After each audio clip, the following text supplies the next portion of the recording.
Welcome to the Roar Room, truth on the mic. Healing the soul, we rise and ignite. Mind, body, spirit aligned in the flame. Roar Room tribe, we roar in our name. Yeah. Yeah. Yeah. For me, share the Bama line. Yes, once about the king they call great. Let's go. Let's go. Born in Ancient Persia's land, royal bloodline, destiny in his hand. Can't be sit son with a median tie. Came from the mountains where the eagles fly. Rose from the shadows, united the tribes. Medes and Persians, he changed all their lives. Built an empire, stretched it wide. From Lydia's gold to the Babylon ride. Cyrus the Great, yeah, they honor his name. From the Cyrus cylinder to the biblical fame. Freed the captives, broke the chains, brought the exiles home again. King the kings, but humble in tone. A ruler who let every people go home. Yeah, walked into Babylon without a fight. Said no more fear, bring back the light. Marduk's chosen, so the scribes would say. But he ruled with justice in a brand new way. Restored the temples, rebuilt the lands. Gave every nation back what was theirs. Returned the statues, returned the pride. Let the scattered people walk outside. And the Jews, he heard their cry. Let them go home under heaven's sky. Rebuild the temple, raise it high. Even the prophets said this guy was chosen for a purpose. Long before birth, a foreign king. You stay heal the earth. Cyrus the Great, yeah, they honor his name. From the Cyrus cylinder to the biblical fame. Freed the captives, broke the chains, brought the exiles home again. King of kings, but humble in tone. A ruler who let every people go home. Yeah. But every king's story got a darker side. Cyrus met death on the battlefield ride. Massagetate warriors' final stand. Blood in the dust of a foreign land. Legends grew, but truth got thin. Propaganda carved in the clay he's in. Still his legacy stands so tall. A king who lifted the low and small. From Persia's hills to Jerusalem's gate. From Babylon's throne to history's page. He wasn't perfect, but he changed the age. A conqueror with a peaceful rage. Cyrus the Great, yeah, they honor his name. From the Cyrus cylinder to the biblical fame. Freed the captives, broke the chains, brought the exiles home again. King of kings, but humble in tone. A ruler who let every people go home.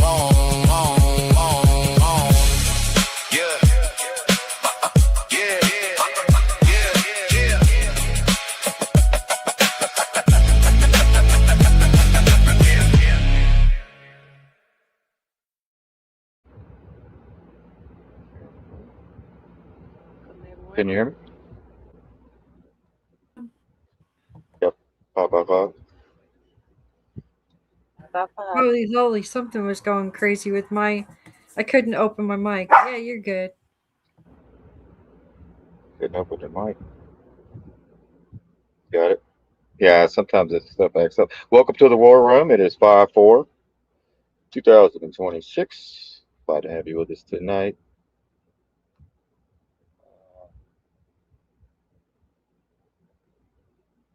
We're going to be covering a little Bill and Hillary here. Wondering why the Trump administration is more worried about seashells by the seashore instead of Bill and Hillary here. What's up, DOJ? You scared? Hey, that seashells by the seashore case isn't going anywhere, guys. Just so you know, that's all bullshit. Yeah. But yet we have Hillary and Bill here running, walking the beach right now, holding hands, while we're distracted with bullshit, right? Bullshit cases, bullshit charges, while the real criminals run off scot-free in this administration. Well, and the last administration, and the last administration, so all of them basically, right? Right. Yeah. So we have Treasury Secretary Scott Bessonette tells all Americans to trust the plan. I guess he's Q now. Scott Bessonette, George Soros' right hand man, is now Q. Yeah. Right. Well, he may be if it is what they say it was, and that could be possible. Treasury Secretary Scott Bessonette tells Americans to trust the plan because rising gas prices will be temporary and will eventually come down in weeks or months. Oh, that's not what the people want to hear, dude. Weeks or months? He says the proof But is that the didn't stock Trump? market is looking great. The Dow is at 50,000. I don't know why y'all are what we're talking about. We should be talking about the Dow. The 401ks are skyrocketing. So what? You're losing your small business and your homes. But didn't Trump say it wasn't going to go down anytime soon? No, because he won't make the deal. And He said there won't Iran be ain't no making the deal. deal with a bunch of pedophiles. You get it? Who would make a deal with us? Who would make a deal with the devil? Raise your hand. Would you make a deal with a bunch of people that abuse children? I wouldn't. Nope. And they can't No. hold them accountable. A country that can't hold people accountable, especially when they harm children. No, I wouldn't make a deal with you. I'll tell you go pound sand. We got this. I don't need your money. I don't need none of your business. They Actually, have I'll go. to they have to use the one of the lowest forms to be able to explain stuff to us with Legos. Like they know who Yes. they're dealing with. Yes. It's That's, embarrassing. It's really freaking embarrassing. yeah, that's And good. apparently they have some photos that came out, and I think that's what they were talking about when we said they have the nuclear. I think it's Yeah, they have done. nukes, but it's not. At the nukes is the video, the evidence, Yes, the guys. It's evidence not is a nuclear weapon. allegedly they're The, going to release those. the shit that can take down governments, Oh yeah, and not with any kind of warfare or yes. weapons. These are weapons of mass destruction, all right. They have videos and photos. So videos and photos will be coming out. And that's what they're trying to hold on to. So what the administration has planned is another false flag, a distraction coming up. UFOs. UFOs are going to come abduct a few of us, maybe probe us. I Well, mean, we're not being probed enough at the gas pump. well, what they say they have the technology. They have holograms, right? Holograms that Look at look. They showed you a little snippet of that when people said they saw those aliens in Florida. Remember, those are holograms, I see aliens on TV all the time, speaking from the White House, all the time. right? Lizards, their necks expand, the World Economic Forum, all of them. And I'm not scared to say it. I know what I've seen. When your neck pumps out like you're a damn some kind of weird ass lizard, Mhm. and you're standing next to Trump, right? This is the guy during COVID that pushed all that bullshit with the vaccines, and their necks would pump out like while he was in the middle of a interview on TV, his neck was up Yeah, I know that was expanding like a frog. Even their director. helpers are their eyes are turning weird, like their necks are turning weird. Their Yeah, whatever their staff. I seen Joe Biden's eyes switch. That's who. Well, it wasn't Joe Biden. It was something in a Joe Biden skin suit. Okay, I'll put it to you that way.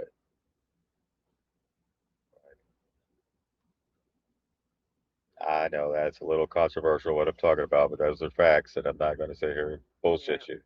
right. You want to see aliens, and you're waiting for the invasion. They look like us, but they ain't us. Is what Rod. Y'all remember that? They look like us, but they're not us. What do you think that means? Yeah, they're interdimensional. Right? They can't hurt you, but they can influence you. They can walk amongst you. They can trick They could you. leech They can off your deceive energy. you. Hell, they even got you voting for them. Yeah, Some of these things, man. true. Ain't that weird? That's crazy. See, if they told you the whole truth, most of you people would be in a hospital. You would pass out. You wouldn't be able to handle it. So the choice to know is yours to search. If you don't want to know, I wouldn't keep it. You know, if you're not spiritually ready, you're not going to be able to recover from it, and you're not going to know how to handle it. That's why you see a lot of suicides, people that, because it gives you a whole different world view of what you thought you knew, right? Yeah.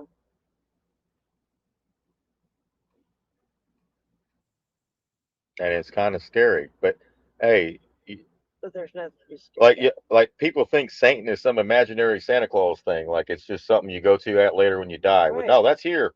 But he can't harm you. He can only lie and deceive you. Lie, cheat, and steal. You'll you ultimately hurt yourself, right? By being deceived or falling into some trap. Yeah. Yeah. That's Once you get the knowledge, like you're nervous at first, you're like, oh shit. And then you're like, oh shit. yeah. Like Yeah, it changes. It's like, oh, come get some. that's right. So I hear a lot of people say, I'm confused, I'm confused, I'm confused. Yeah, confusion is of the devil, And right? who's confusing you, Right. right? Who is confusing you? You're listening to, there's narratives, and then there's people countering those narratives. Who you're listening to. Are you using your own Discernment. discernment? Are you just listening to what sounds good? Or are you looking deeper? Are you doing your own Are you research? still trusting those politicians? Are you going within and asking the creator to show you? Or are you just going with whatever's posted and you just repost it? You don't even look, you don't even see if it's true. I've been called a communist. I've been called an Oh, infidel. we're I'm communists I'm a now. liberal. I'm a Democrat, and I'm like, and this is on Facebook with people that I know that have been around for quite a while. Crazy. But for some reason, they thought that when Trump got in there, all corruption went away. Yeah. You see what I'm saying? Yeah. Like, well, I was calling out corruption when Biden was in there. Why would I not continue when Trump gets in there? Don't take it personal. This is No, just business, that's right. right? You got a country to save, and I'm not falling for the propaganda Smith Monk Modernization Act. I understand that this is all we're all being propagandized and lied to on a I daily don't care about the basis. people. I don't give a crap about any of those people in DC. None of them. At all. At all. And There's just real issues with people are real being people. hateful, and They're showing and their asses. Yeah. Oh, what yeah. pisses me off is the people that they watch aren't helping it the case, right? So they're watching their favorite, whatever it is, right? You have to hear both sides of a story in order to get the whole picture. Come to You your can't own. just stay on the right side and in your little echo chambers and think you're getting informed, guys. You're not. There's agendas within these right wing movements and these left wing movements. If the podcaster can't call out both sides, then you're dealing with somebody with an agenda for a political party, That's right. whether it be a Democrat or Republican Party, guys. I We see it always all day listen long. to I both can't sides. stand that. I want to see where the left's, how they're thinking. And we listen to all different people Hmm. because that's where you can discern between things. Right. Yeah. So you're supposed to be calling out both sides, but it seems like uh, some of these people are just like the Democrats, the Democrats, the It's Democrats, like the programmed. Democrats. Then you hear it in the chat, the Democrat on Facebook. The Democrats are doing it. Guys, With quit. Stop. bigger than Slow your all roll. that. That shit ain't working no more. No. It might have worked in the last few decades and for the last 70 years, but it's not going into my kids' future. It's not going into my kids' grandchildren's future either. We're nipping this shit in the bud, right? We can't carry on forward what we're not bringing the darkness with us, No. right? And the deception and the confusion and the lies, right? So 1 Corinthians 14:33, for God is not the author of confusion, but of peace, as in all the churches of the saints. John 8:44, ye are of your father the devil, and the lust of your father ye will do. He was a murderer from the beginning and abode not in the truth, because there is no truth in him. That's why they say the devil is a liar and the truth ain't in him. And a deceiver. When he speaketh a lie, he speaketh on his own, for he is a liar and the father of it. So we're describing Satan as the father of lies and the source of deception. NASA, deception, politics, political The shit, shit show. deception, the shit show, deception. Deception Fox is not News, God. deceiving. CNN, deceiving. ABC, deception. NBC, deception. MSDNC, deception. All of it. The whole thing. Right? So God's role is the author of peace and in order.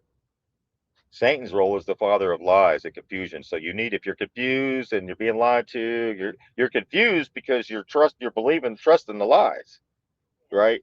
So it's causing an issue when you go around somebody that has a different angle of what is being said. But you know, you feel it, and maybe that's what you're struggling with, right? Because you feel something, but then someone's telling you something different. So, Right. I mean, so you're confusing yourself. So then the cognitive dissonance kicks in, and then you start calling people. You start calling me a freaking communist. Yeah, that's like, what dude. I draw the line at that today. shit. I've been called an infidel on Facebook. Yeah, on for real. Facebook by people I've met. Yes. That I've met at rallies. They were rallying for justice and released the Epstein files 3 years ago. Now they're all shut up, and they're mad that I'm still talking about it. Because we're not pro-Trump. Because I'm not pro-Trump. Because we're not of God. It's. I'm Satan himself on Facebook because I counter their bullshit. Because they're being brainwashed by people. But I don't know what they're watching. I really don't. But they're not getting both sides of the story. So when they hear something that counters what they believe, it like does something and brings something out in you, and then you attack the person, the messengers. Right? Look, I'm just giving. I was in that boat too. I was. Trust me. I have 4 MAGA hats, a freaking sweatshirt over here, a shirt. Trust me. I was there. And I would sit there and justify shit. I could spin that shit too. Because in my head I was trying to justify it until you got tired of doing. I could no longer justify that. Until you get tired of doing mental gymnastics and excusing why nothing's happening. Well, because we haven't come together. To convince myself. Right. So we've all been through that. It's okay. That's part of growing. But then you got to step back and question your thoughts too. Huh? Go ahead. This guy. He looks like Cash for Time. You like it? I looked up. Here, let me make it a little bit. There you go. All right, here we go. This is Facebook. As long as Iran doesn't have a nuclear weapon, it is my patriotic duty to pay over $5 a gallon, and I'm proud to do so because that makes sure that the world is safe and Donald Trump and his friends make all the money that they can. As long as Iran That's where we're at. Doesn't have a nuclear weapon, it is my patriotic duty to pay over $5 a gallon, and I'm proud to do so because that makes sure that the world is safe and Donald Trump and his friends make all the money that they can. So what he's doing with the market is market manipulation with this war, and we're going to cover that here in a second. We're at peace. Oh, the war's over. Oh, we won the war. Oh no, we're bombing. Oh no, this is back and forth. It's making it to where him and his buddies are cashing in on when it's down and up, down and up. You see that? They cash in when it's down, they cash in when it's up. They're making bank right now, and we're sitting here struggling, and nobody's wanting to call it out. You just want to keep towing the line for somebody that ain't done shit yet. Or you just want to sit back and ignore everything. Right. And then, because guess what? Even though it's a show, the show has real impacts on our lives. And if you're not participating in trying to make a difference in that some way, other than you can't ignore everything because it's fixing to hit us all in a very hard way. And you're going to see it. And you have to be able to explain or help others or get with others to. I mean, there's a guy out there on protesting right now on the bridge, right? There was protesters, bikers on the freeway that they had to shut down. People are starting to do things, and there's going to be a point where we're all going to have to do something. But sitting back and ignoring it doesn't help anything either. Or excusing it, or doing mental gymnastics. Right. When he's putting it in your face. But you still choose not to see it because then you would have to admit that you were wrong. But there's going to be a point where not any one of us are going to be able to ignore it. None of it. Here's Because another liar. Yeah. Because that's the whole point. We're supposed to all come together and push back. Guys, look how crazy this movie's getting. I want to put something on the screen, and I'm not going to read it. I want y'all to read it because I have a young adult in the audience. So if you have any children in the room, you could have them leave if they could read, because I'm fixing to put something on the screen. All right. Now y'all read. This is how crazy this shit's getting. Y'all ready? You ready? Nadine, you ready? Uh-huh. All right. There you go. This is from Roger Stone's Substack, by the way.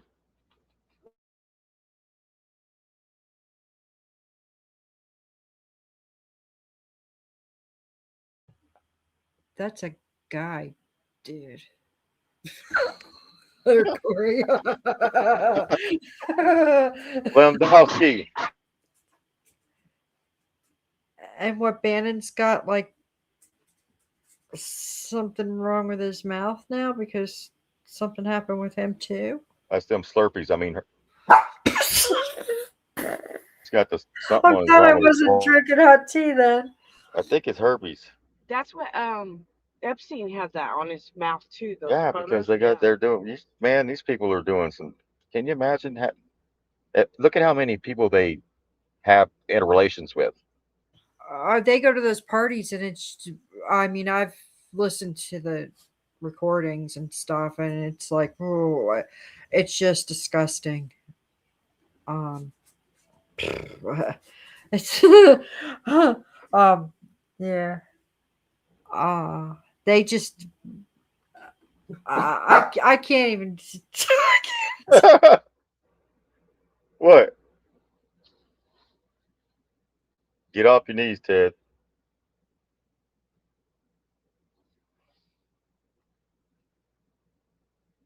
Yeah, I don't know. This is what we're dealing with right now. Look, he had his tongue like a snake, and his toes were pointed like a snake.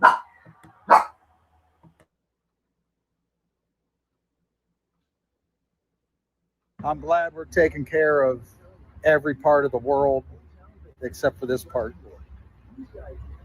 $75 for what used to cost me $40. No tax on tips. No tax on this is a tax on every hardworking American. Thank you, DJT. My man in there asked me if I wanted to donate to whatever charity. I said, I just donated to your gas pumps out there, homie. There's nothing left. Call the mortgage engineer. Peace. I'm glad we're taking care of. Hell yeah. We got to do this for the. We got to do this so Iran doesn't get any nukes. Right? Right. Hey, short-term pain, long-term gain, baby. Anything for DJT. But when Biden was supposedly in there, everybody was up in arms. And I heard it. I was with them, and I'm still with them today.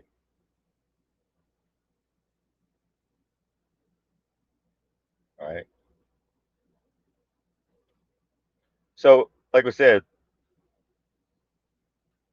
everybody's paying it at the pump, $174 right there for 33 gallons. Guys, when you got somebody that like mowing companies, moving companies, you got companies, small businesses that rely on fuel for their business, this really does a number on them. And then people have to start laying people off. They have to start upcharging people, their customers, and then their customers can't afford it because they themselves are having to pay high fuel costs. Right? This is how you cripple a country. Right? So this was also in the movie. What was it? Like the Armageddon movie with here, let me see if I can pull up the picture right quick. Let me go to it. What was that? The movie where what's it called? Hold on, let me pull it up. It is called. I guess nobody's listening. Hold on 1 second. But the price is when you look at it's an Armageddon movie, like the end of the world, and when he's carrying a Bible, right, and he gets it all the way to like the end of the movie. I think it's called Eli. Is the book Yeah. called Eli or the whatever? I can't remember the name. But the point is, he walked past the gas station and it was the end times, and it showed $6 and something on the gas pump, on the signs, right? And that's where we're at now, right? Let me see if I can pull that up. I just So I thought that was interesting. I shared that in the chat. Let me see. Well, anyways, let me continue here. I thought I could see. Let's see. Yeah. All right. I'll get to that here in a second. I think it's right here. Okay. I Am Legend is the movie. Here, I'll put it up on the screen. I just found it. Here you go. Right there. Gas is now officially more expensive than the movie I Am Legend. Imagine it would be during the apocalypse. Over here, you see on the movie, it says $6.83, 6.87, 6.95, and this is like apocalyptic type shit. There's nobody left on the planet except for. So then we look over here to where we're at. In some locations, this may be exaggerated a little bit. Maybe not in California. 671, 673, 675. I know we're hitting over $5 up north. Down here, we're still sitting at $3 and something. I think it was for like 35 or something today. 460. I didn't pay attention because I didn't want to get sad about it. I didn't want to get upset. Oh, that's okay. No sense. All right, so here we go. Let's go to. There's that. All right, so let me go to Here's Scott Bessonette. We just seen him on the screen. Scott Bessonette breaks silence on working with George Soros, the guy that said trust the plan on the gas. Isn't that messed up? They're using Q stuff Yeah. to get the people to go along with it. Trust the plan, coming from George Soros' right hand man for 25 years. 25 years. But he says he worked with him for 25 years. They didn't really talk politics, he said. Speaking about the Supreme Court striking down Trump's tariff, Bessonette said nothing has changed for national security or government revenue. U.S.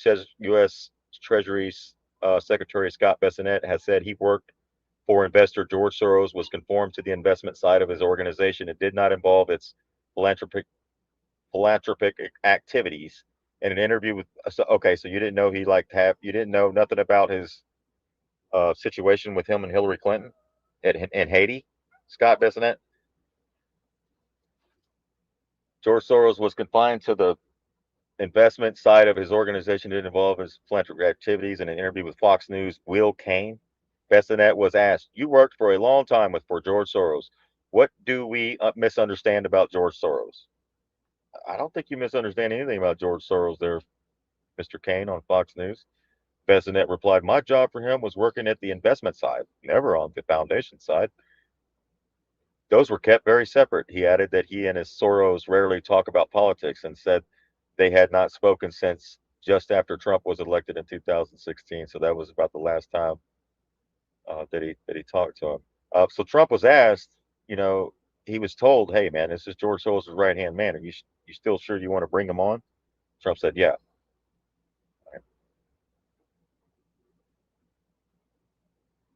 All right. So here we have.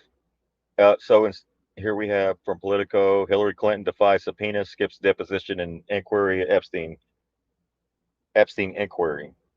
Right. So when you skip a disposition, how come Trump didn't do anything about the DOJ didn't do anything about it? Why are they going after? And I'm not a James Comey fan. Somebody that put seashells by a seashore. Well, that's her and Pam Bondi, right? Oh yeah, Pam's wanting to do her. She don't want to do her deposition in front of the camera. She wants to do it behind the scenes. That's what she's fighting for right now. We're going to get into that. Let me get to that. Hold on one second. Go back to this article. There we go. So we're going to go into a little bit of that. Let's play that right now. Oh, yeah. There it is.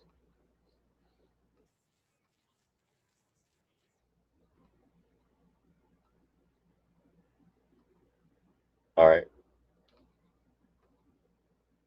DOJ won't just lose its new case against James Comey, it will get destroyed. I prosecuted threat cases.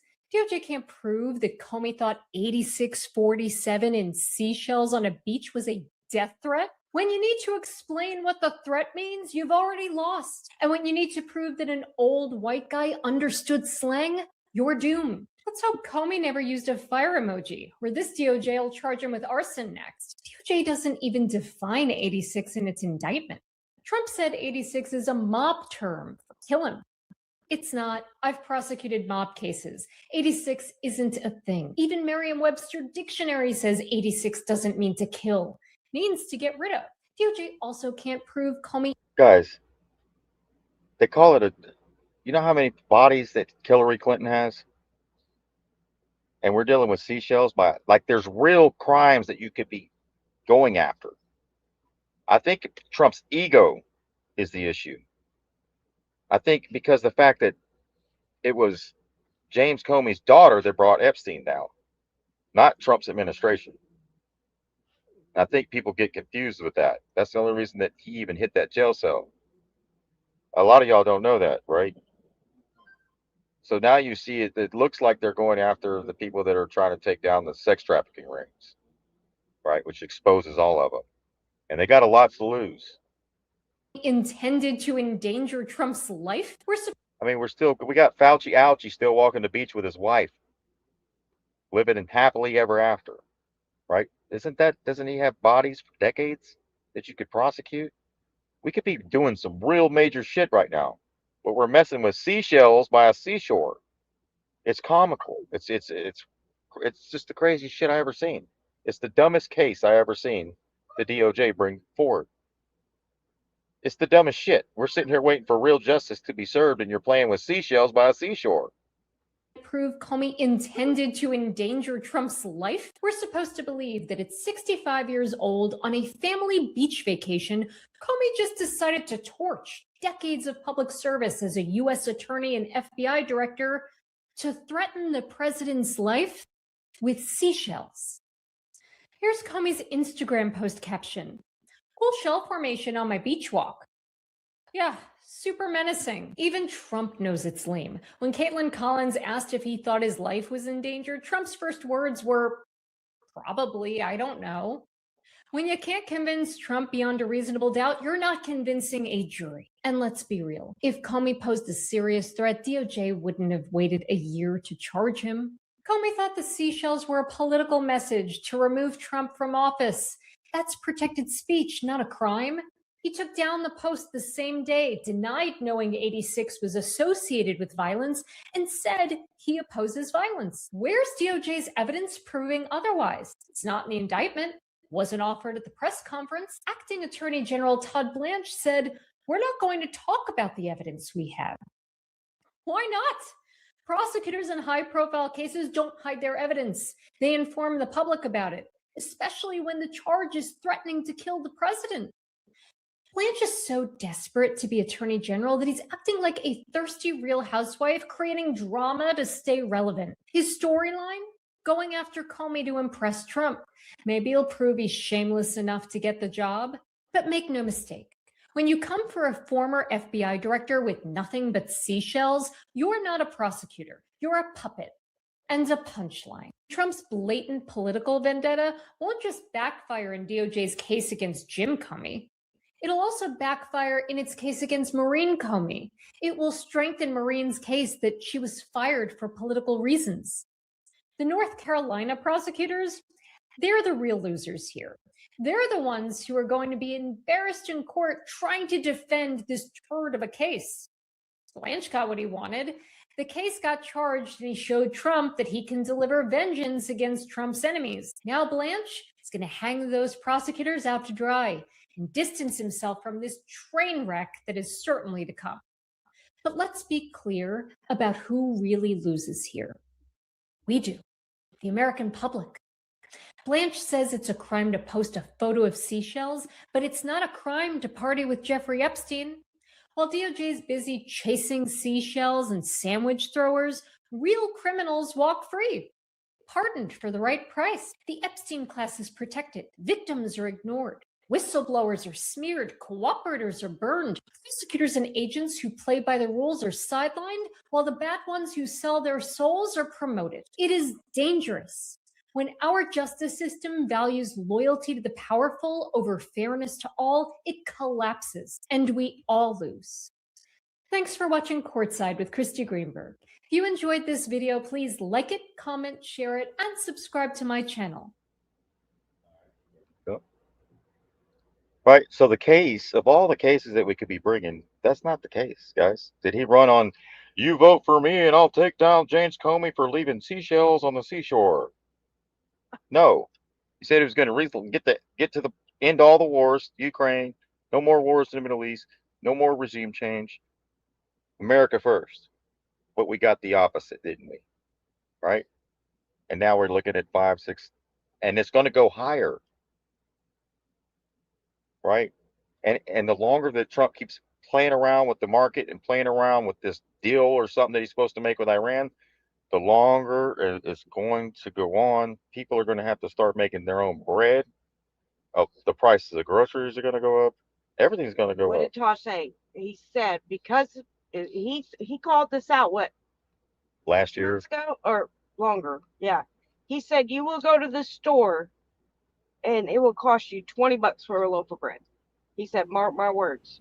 And the way it's going, like with the oil, playing with the oil, all this. When we have all the oil here, it's for the oil barons. They're doing this shit on purpose, right? So that affects our grocery prices. And you're going to see it go up so high. Maybe that's why the push for making your own bread, all that, because gardening. Right, because you can make a loaf of bread. You can make a whole bunch of loaves of bread with just a few ingredients. Hardly nothing, right? So if you haven't critiqued that skill yet, you might want to start, because that bread's crap anyway at the store, really. It's not healthy. But start practicing on making bread. It will help you in the long run. Yeah, you can get through with some bread and butter. Yeah, I mean that bread, it sits there for how long and it doesn't even mold. That's not good for you. Yeah, when you can leave some bread in the cabinet and go back in there a month later and it's still sitting there. Yeah. There's something wrong. Yeah, yeah. You know, it's not a bad idea. Go ahead.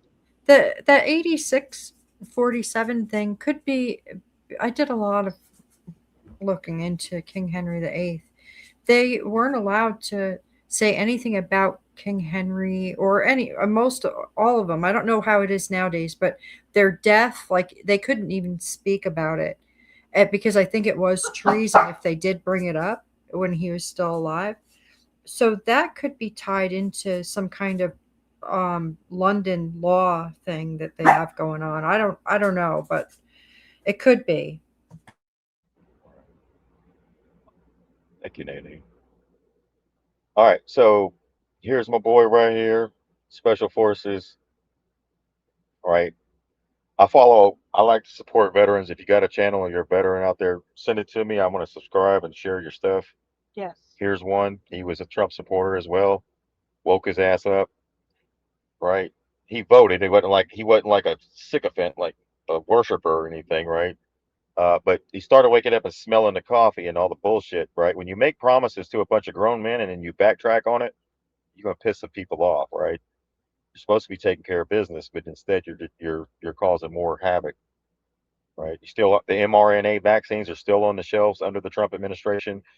Under the Trump administration, we're still dealing with poison in the food markets, poison in the air. We're being sprayed worldwide, and we're having all these weather events. And the Trump administration, even Trump, doesn't even speak about these devastation that's taking place. The tornadoes, y'all notice that? Like they're not even happening, right? So that's weather warfare that's taking place. And there's more of that that's going to be coming up this week. With y'all see how the air is cold? Well, they're going to hit it with the hot air. It's going to cause issues. So be weather aware of the next week or so with this cool air coming in with the hot air. It's going to cause a lot of issues. All right, we're seeing like a tornado in a community is like dropping a bomb.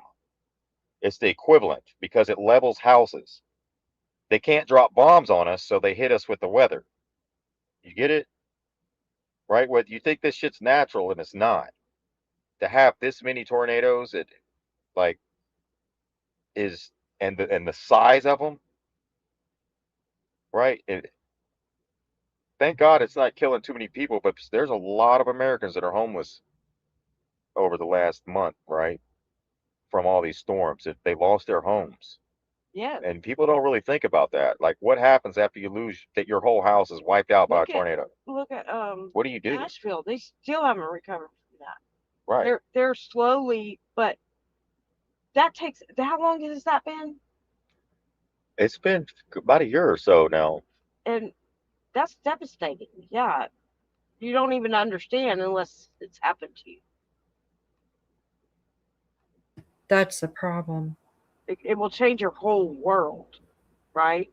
Yeah, It will. that's the problem. Unless it happens to you, Yes. people can't imagine things. Right.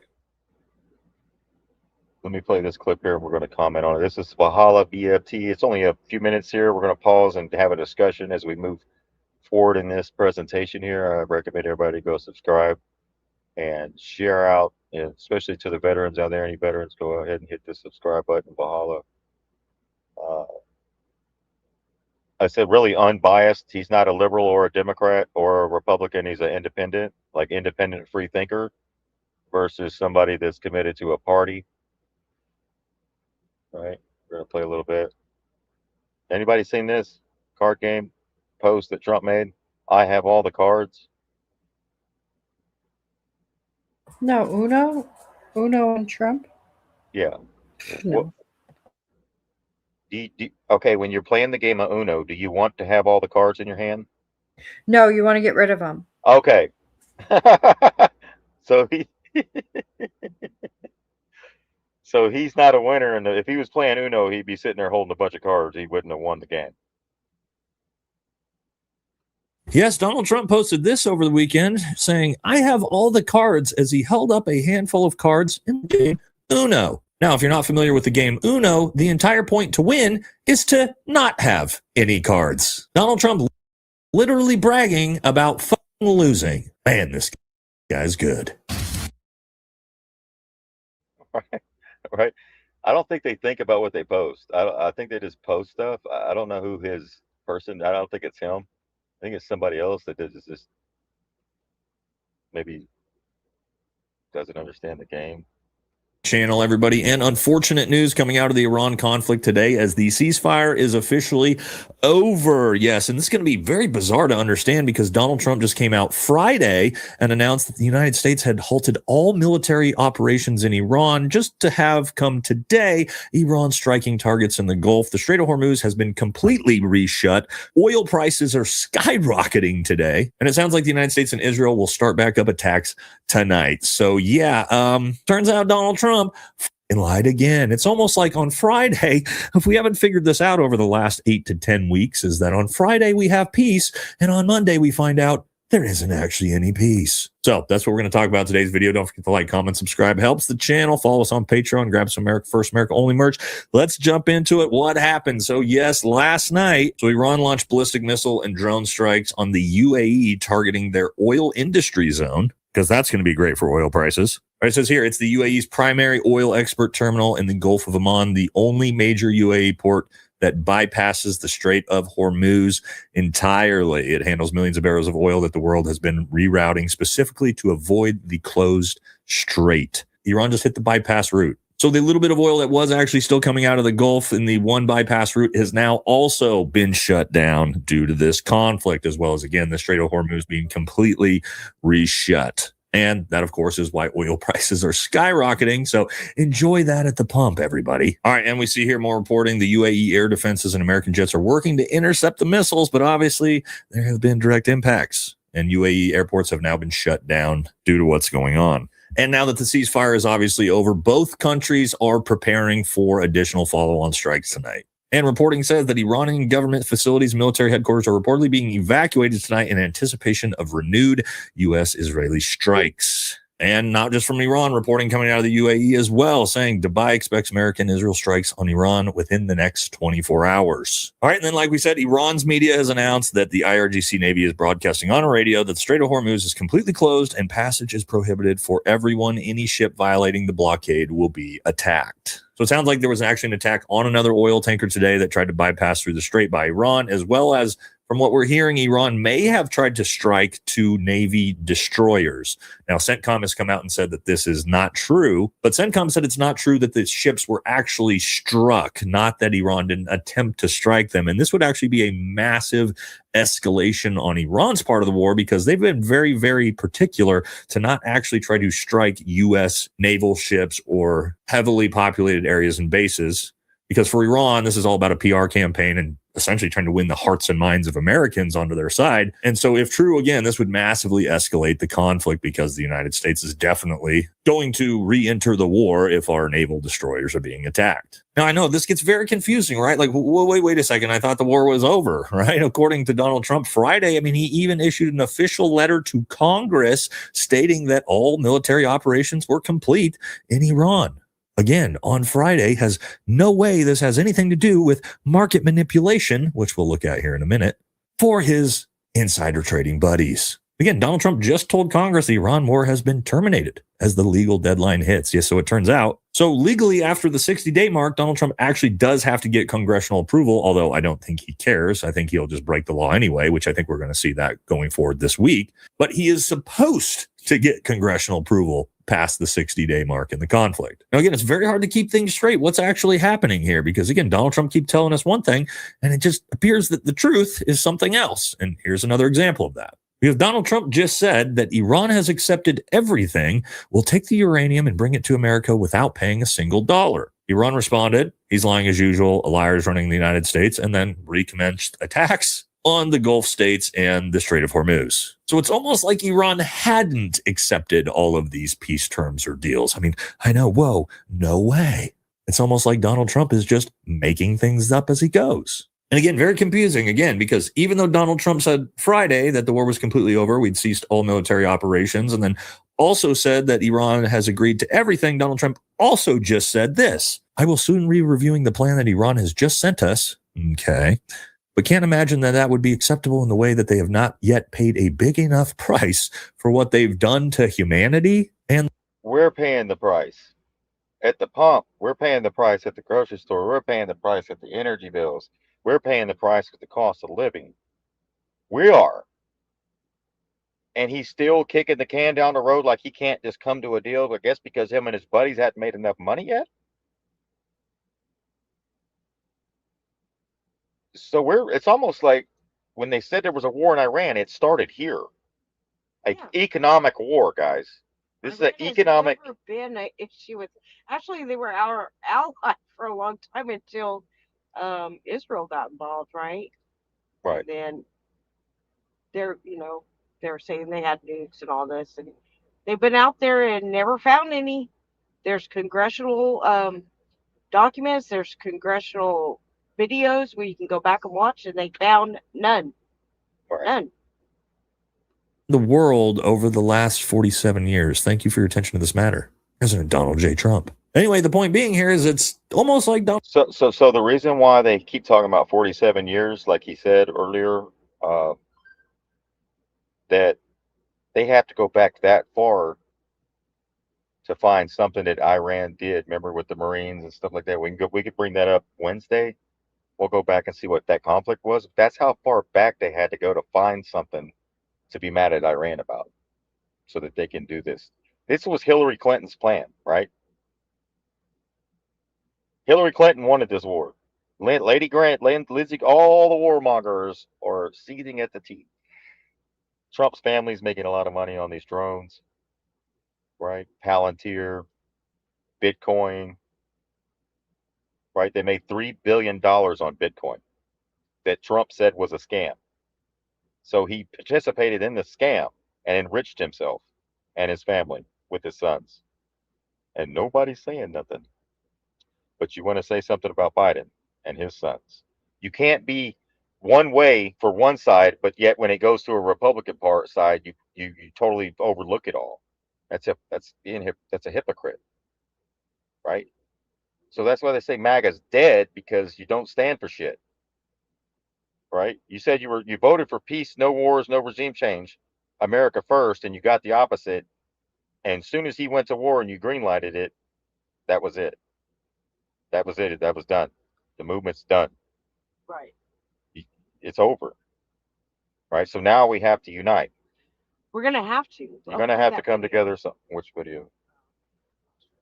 Yeah. Donald Trump is talking out of. Go ahead. But you know what? All this craziness, everyone's they're gonna get to the point where we're going to unite, and that is, I guarantee you, we're going to, because all this affects each and every one of us. Some people haven't felt it yet, and they're okay with it, but they're gonna get hit. It's gonna happen, because that's the only thing that will bring us to all together. They say we'll all be pissed then. Pain brings change, and only It at the does. precipice will Yes. people change. And that is the truth. So we're at the precipice.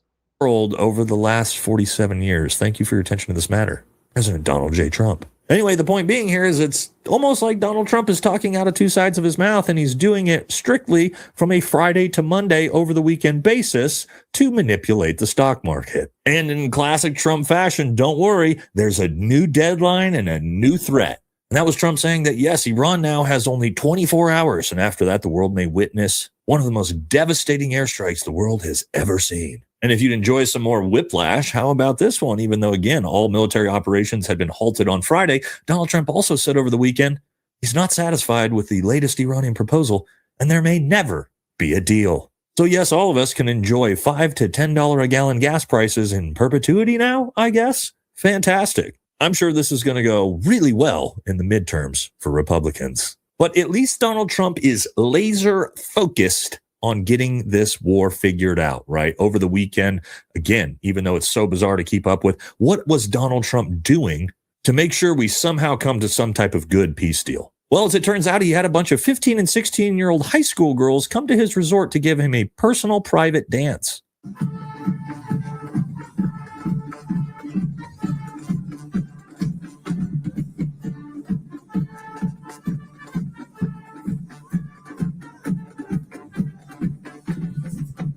Now, I got to tell you guys, the optics on this are not great. Yes, it turns out when everybody in the country thinks you're a pedophile, maybe not inviting a bunch of 15-year-old high school girls to come dance for you is the better option. But don't worry, MAGA will defend anything. Now, on top of being a creepy-ass pedophile, Donald Trump was also hard at work. Of course, posting on True Social. Yes, Donald Trump posted this over the weekend, saying, "I have all the cards," as he held up a handful of cards in the game Uno. Now, if you're not familiar with the game Uno, the entire point to win is to not have any cards. Donald Trump literally bragging about fucking losing. Man, this guy's good. And how else are things going so far? Well, it sounds like Iran has handed over 15 unexploded U.S. missiles bombs, including an intact GBU-57 bunker buster, to research teams for reverse engineering. Guys, somebody's dropping the ball if you have 15 unexploded missiles or bombs. That's unheard of, right? I know. I was an aviation ordnanceman in the United States military, United States Navy. I built bombs for a living. I might have had one bomb not go boom. And I heard about it, though, because they got to send the EOD out there to recover that shit, right? And it's got my name on it because I signed off on it. But I had thousands of more go off, but 15 unexploded. And now your enemy is going to reverse engineer your bombs that didn't go boom. What are these guys that are building these bombs? You might want to check them out. Like, something's wrong if you got 15 unexploded ordnance. They're really taking it to them, guys. All right, so obviously this is not good news. We want to come to peace. This is going to be horrible for the global economy, and we're already seeing it today. All right, as we can see here, as of a few hours ago, yes, Brent oil crude prices surging above $119 a barrel after the UAE announces that the Iranian drone attack hit one of their petroleum facilities. Great. All right, and as we can see here, here is the live tracker for Brent crude, and this is as of I'm talking right now. We can see crude oil is up 4.10% on the day.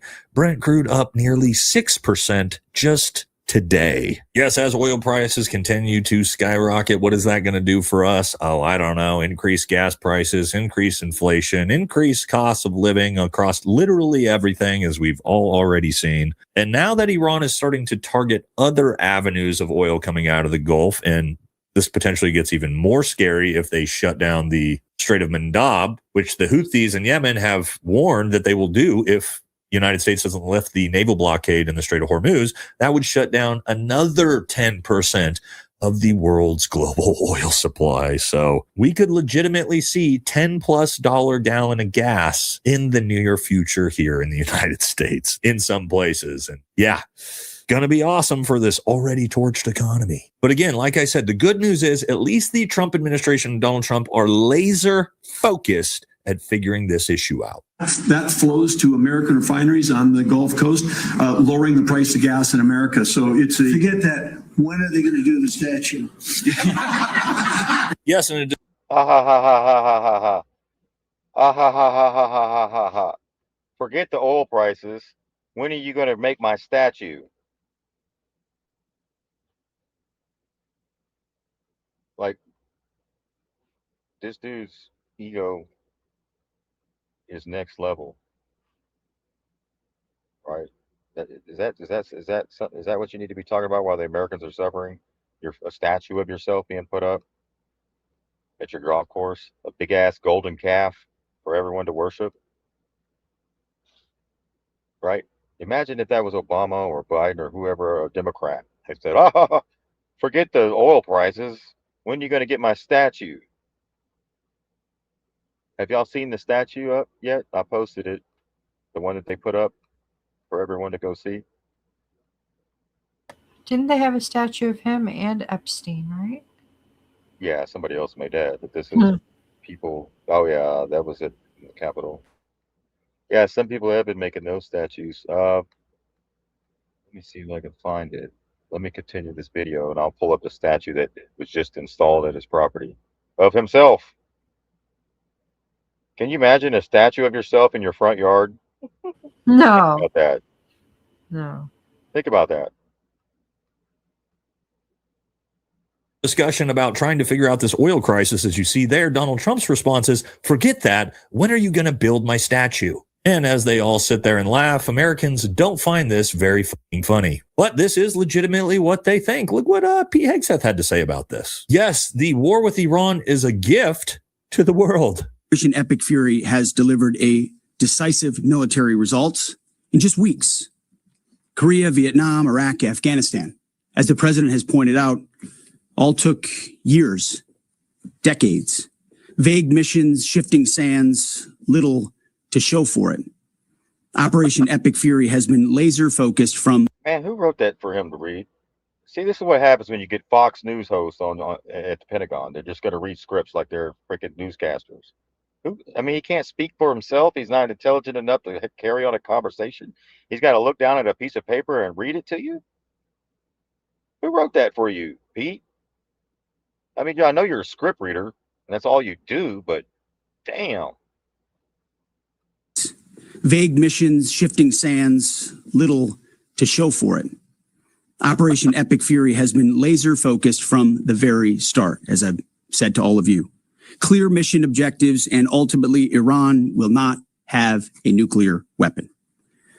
It's a bold and dangerous mission, a gift to the world. Clear and concise strategic objectives, which again, still nobody in this country knows what those objectives are, even after, 2.5 months of this? And yes, a gift to the world. Yes, the world definitely was asking for us to cut off a quarter of the world's oil supply. Our Asian allies are utterly fucked.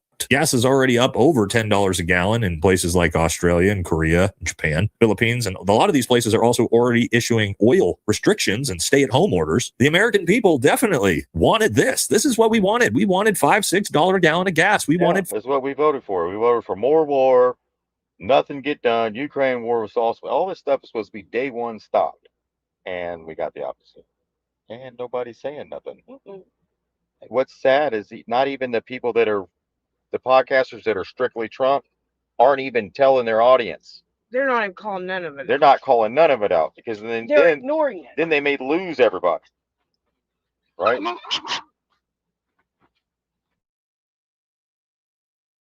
Food to be unaffordable. We wanted another forever war in the Middle East. That's what everybody wanted, and everybody voted for. Thanks, Pete. Oh, but it's not just the Republicans. Here's John Fetterman, as he said, Iran thought they had their Trump card to block the strait. We were able to remind them, no, we run the show. And we found out this morning that turns out, no. Who allowed John Fetterman to freaking chime in?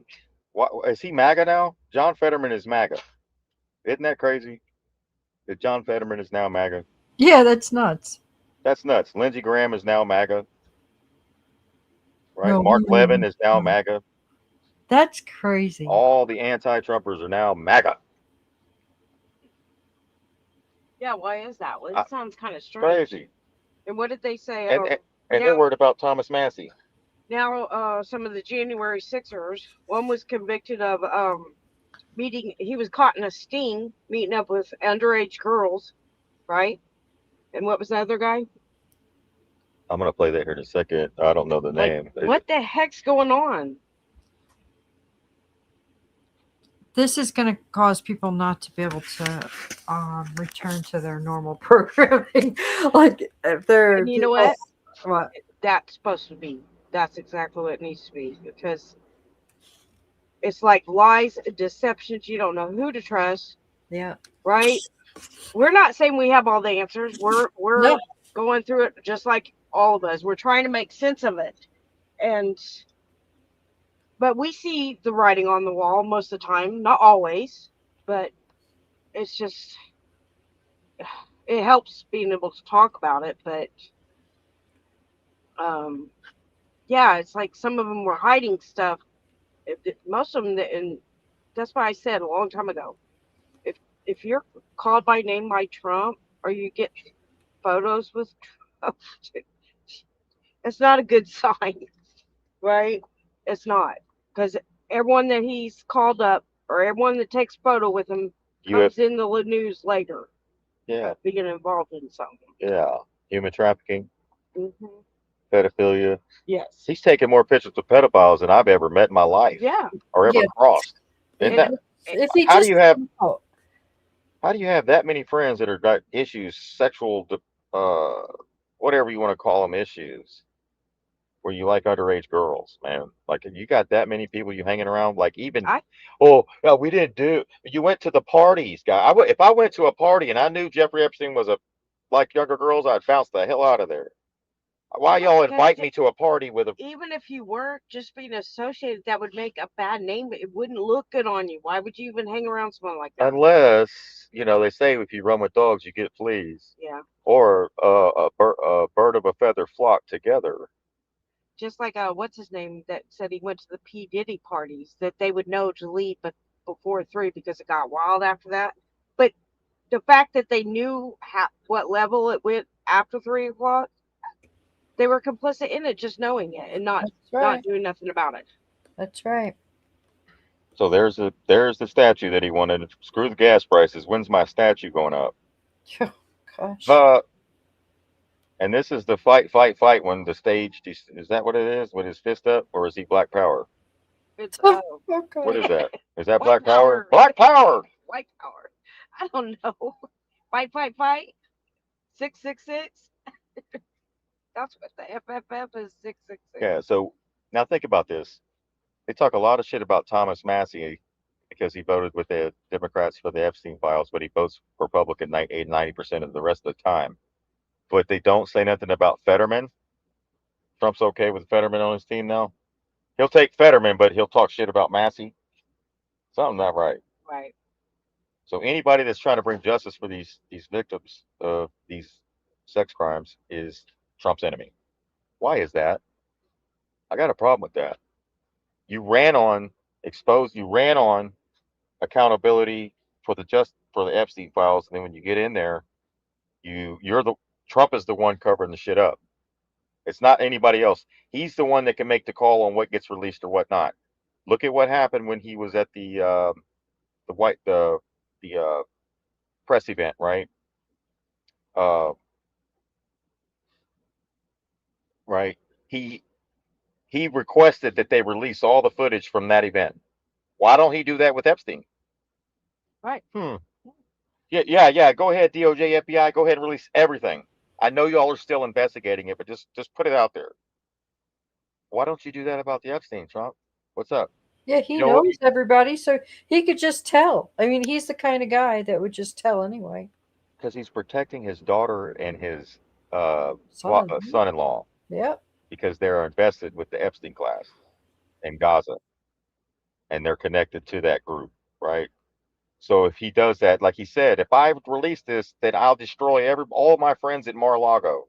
So that tells me that all your friends at Mar-a-Lago are in the Epstein files, doesn't it? When he said that, he said, if I release this, I'm going to hurt my friends at the Mar-a-Lago. Yeah. What does that tell you? Well, that whoever's at the Mar-a-Lago. They said allegedly his first term he was supposed to arrest them all or get that done, right? But this is allegedly. This is what I heard, but he wouldn't do it because those are his friends. He didn't want to take them down. He don't want to hurt the people that hurt children. Think about that. He's more worried about he's more worried about the suspect not getting hurt. Or maybe this is all part of the show. I don't know. But the point is, we're supposed to call these things out. No, where is the morals in America? Where are they? I mean, we posted a photo of Trump with his daughter, right? This is from the 80s and 90s. He had lots of photos. But his daughter's like giving him a kiss in a miniskirt on the bed. Okay? You can take that as you want, whatever. But knowing what we know, is that acceptable? Do we just ask this? Do we not question things? You see what I'm saying? Where's our morals as a country? We have lost those, and we don't stand up for these things. We make excuses for these things, and that's unacceptable. It's unacceptable. Yeah, I just posted that photo with no explanation, and then people started tripping. All right, this photo right here. I posted that and with no caption.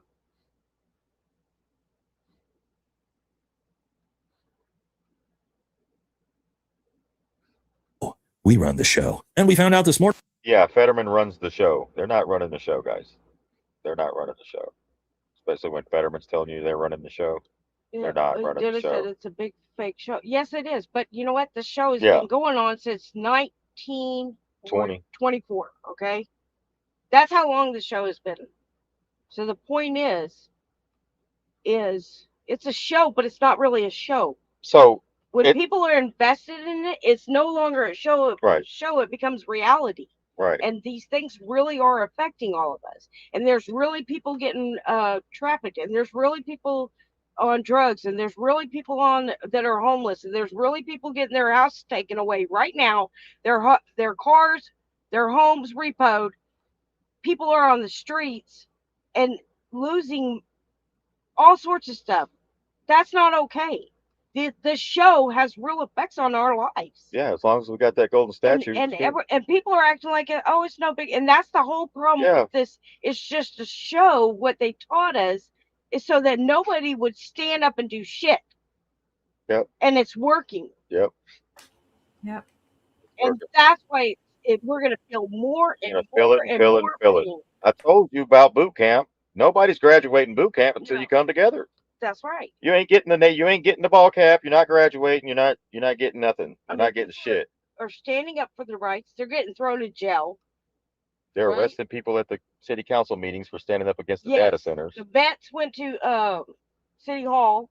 They got arrested in wheelchairs. Okay. But at least they're making a stance. But it's such a small number now. If we get enough people, big numbers, they can't arrest us all, Right. right?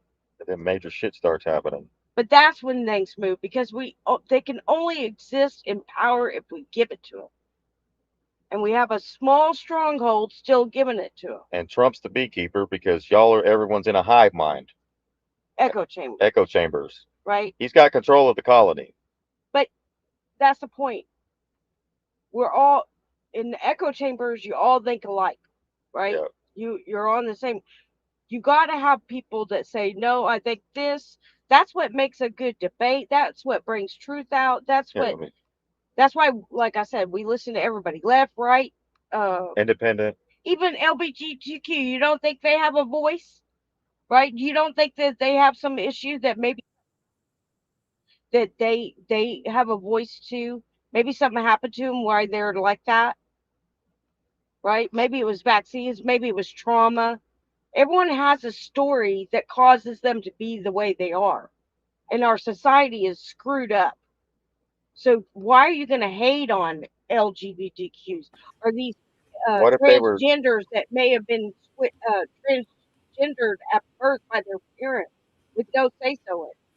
What if, like a lot what of if they were with people? What if they were sexually abused by their somebody and then it made them that way?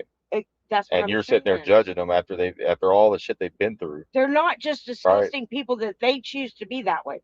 If you ever listen to those stories on how these people become like that, I listened to a whole documentary and they went through some horrible shit where it messed them up and they became like that. They have some mental issues. And you're going to hate on someone for that? That's not their fault. It's not. And then society treats them like that. What do you think that does to a person when they're hated on like that? And all these people are against you. Then you're going to do some crazy shit because, screw it. The whole world hates me. They already have a mental issue. Right. We have a big, huge problem on that. Yeah. So I just showed you the beekeeper, hive mind, Trump, right? This was the comms coming out. He shared it, right? The beekeeper. It's a Freemasonic thing. There's the beehive is in New Zealand. There's a beehive. Queen bee. Beyonce is called the queen bee. Right. This is what they really talk about. This is what they're talking to you about. This isn't a Masonic lodge called Order of the Bees. Order of the Bees. So we're dealing with Masonic rituals in your face. And I'll prove it. Let me go. Let me share this hive mind. So what are we talking about? He's the beekeeper. And what is the hive mind? What is the hive mind? Let's talk about it.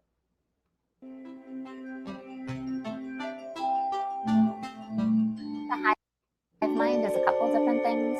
It is firstly the idea that we are a collective as much as we are individuals, and that we can enter this frame of mind where we're sharing attention and we're sharing goals and we're sharing emotions. You can feel this most often if you think about your own experiences in, attending rock concerts or sporting events, singing together in a choir, where we seem to meld together a bit and share these experiences. But the hive mind is also the extent to which our understanding of the world is sourced collectively from each other, from our social others, rather than just through independent decisions and experiences.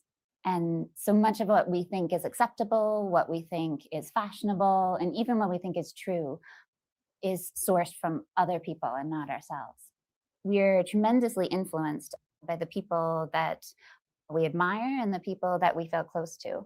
And without even realizing it, we can be shaped by these ideas. A good example of that, I think, is the ice bucket challenge, which was a really odd thing if you stop to think about it. It's wonderful that we raised all that money for ALS, but this impulse to do this thing just because everyone else is doing it, and to do something so uncomfortable and strange as pour a bucket of ice over your head, just spread like wildfire. And you can see this with most things that go viral. Now think about that. Remember the ice bucket challenge? Oh, Trump did it, Obama did it, all of them did it. all the actors, all the actresses, everyone started pouring ice on their heads, and then I even seen it myself. I seen um, my neighbors, right? Even some of my family members post this on their Facebook. They went out and dumped ice on their heads because they seen Trump do it. They seen the actresses do it. So this is what we're talking about with the hive mind. So you just do strange shit without even asking, what am I doing? And it was the weirdest thing. I spoke a challenge. I nominate so and so to do the night, and I'm like, it was crazy. So that's what, that's one example of the hive mind. Don't always make complete sense. People aren't always thinking through. They just do it because we're influenced by each other so profoundly. We are such an individualistic society that we tend to focus more on the bad aspects of the collective. We talk a lot about conformity. We talk a lot, especially since the 2016 election, people are focusing a lot on echo chambers, on group polarization, which refers to the fact that when we talk to only people who agree with us, we not only become more entrenched in our views, but we move more extreme. And So you went far right, or you can go far left. If you just stay in a right wing echo chamber, you can go far right because you're not listening to any other views that keep you center, like it bring you back left, right, or center. You just go one side, one side, one side, one side. It's left versus right bullshit, and that's how they maintain control. entrenched in our views, but we move more extreme. Now, and you move more extreme. Now, listen to this. Only people who agree with us, we not only become, which refers to the fact that when we talk to only people who agree with us, we not only become more entrenched in our views, but we move more extreme. And we've been focusing a lot of our discussion on those dangers of collective thinking. And I absolutely believe that there are many dangers of collective thinking. But at the same time, we can source that collective thinking in powerful ways. So some of the best approaches to disinformation that I have seen involve relying more on the hive mind, not expecting every individual person to go through every step of digital literacy and to evaluate each piece of information, but rather to source broadly and look for things that other people have already done, not recreate the wheel, but see if this idea has been debunked by other reputable sources at the same time. And so I think that there are ways that we can tap into the collective that are positive and pro-social as well as negative and antisocial. If we believe that we're complete individuals and that all of our opinions and all of our thoughts are clearly our own, then we're more susceptible, I think, to those dangers of the hive mind. If we question, and this is something I do with my students all the time, is to try to get both them and me into a place where we can question our own beliefs, where we can ask where are these coming from? What's the source of these beliefs? To think carefully and to think rationally about those things, I think can get us to a safer place.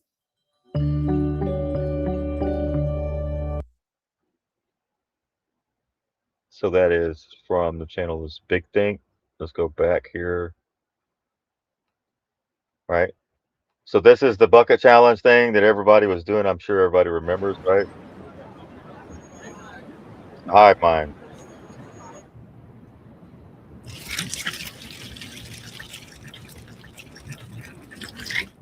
I've been called out by everybody for the ALS Ice Bucket Challenge.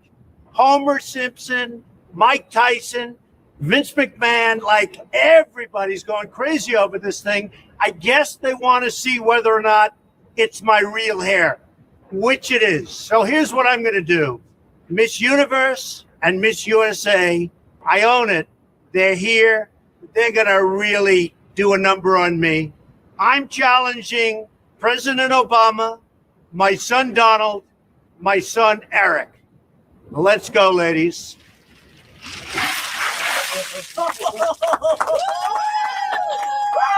All right. Did y'all see the hands? See that? Still making the same hand gesture. That's not Space Force. No, it's a Okay. It's a Freemason. Whoever Yeah. said that was Space Symbol. Force is full Symbol. of shit. I know. I made a lot of excuses for that. I did Yeah. too. I did This was too. 2008. I know. So And guess what? The Masons are the beekeepers of the bees. They the protect worker the bees. queen. Who's the worker bees? We are. Yeah. And we're in a hive mind. They got us in a hive mind doing weird shit.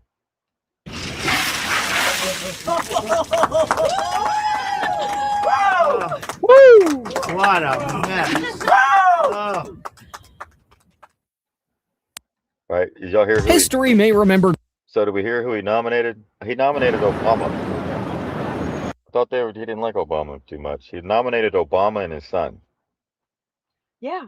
No, they were. That's what people don't realize. They're all friends. They hung out. Right? I own it. They're here. And then he does it with the Miss Universe thing and the pageants. And then so did everybody.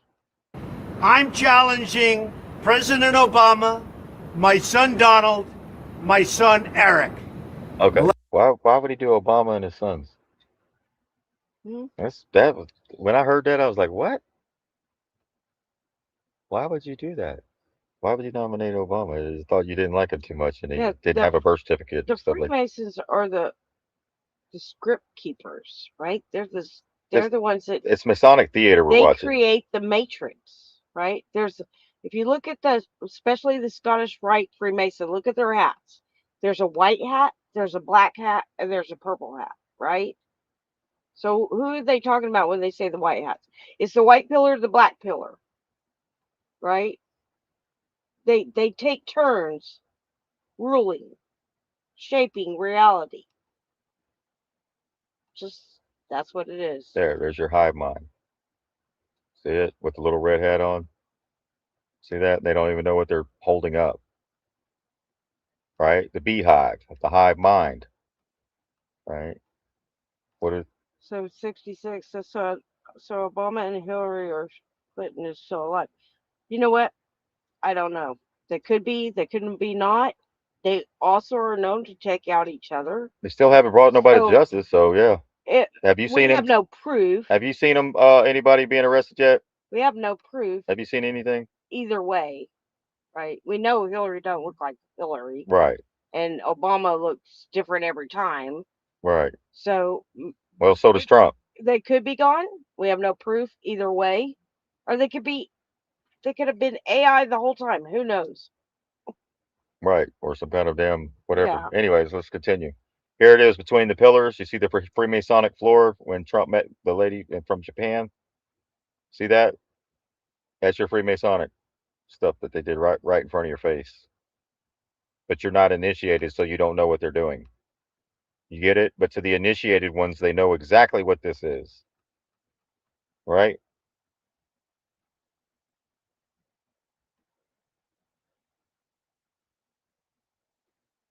Y'all remember Winnie the Pooh, right? He had the honey and the bees. Yep. Right? He had the honey, the bees. There's some more. So you have to research all this. You have to look at it. See what are they saying when they hold up a beehive? What's all that about? Like you have to have ask questions. Kind of a mindset. You got to be curious, like Curious George. Yeah, I put out like a 6-hour show on this, maybe like a couple of weeks ago. I'll have to go back and find it. They went through all of them, all the Mason, all the different levels. Yeah, I'll have to find it for you.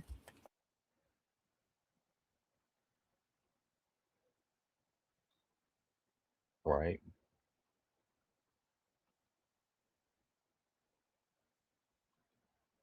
There's one. Here's another one. Let me pull this off. Here's another one. And another one. See that? Napoleon and the bees.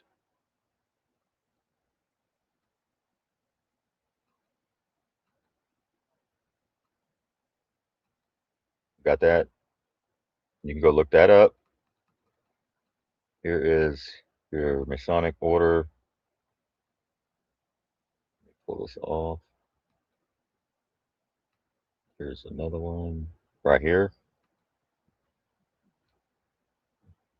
Bro, the New Zealand Parliament office is called the Beehive, and previous governor generals were unapologetically Freemasons like this one.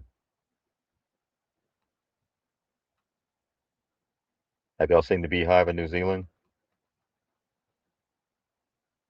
Here it is. I'll pull it up for you so you see what we're talking about here. Right here. Look at that.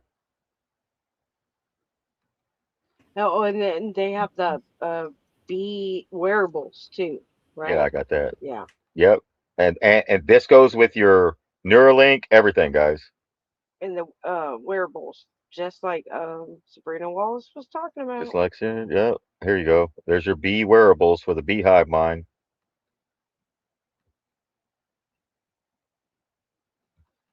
But wait, there's more. Right? We're talking this. Here we go. Pull this up. Oh, I gotta take this off. And what'd you say? Beyonce. Bee She Bay. has a shirt that says Queen Bee, right? They call her Queen Bee. Right. And what on the tarot card? What's on the tarot card? There's the Empress, and then there's the High Priest. Oh, the High Priest. The High Priest is also a woman. The Empress comes before the High Priest. Yeah. There we go. There you go again. So they're doing a Freemasonic ritual in your face, and people don't have a clue. They're telling you what you are. You're living in a high mind. They even put a little red hat on you. You're just a worker bee in the hive. All right. For that queen.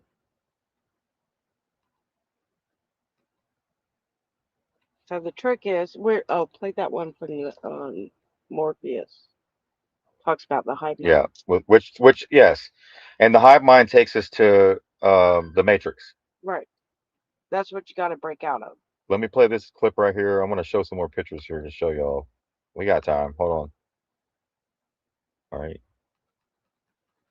So once you awaken and you start noticing and you see these things, then they can no longer talk over your head. You get it?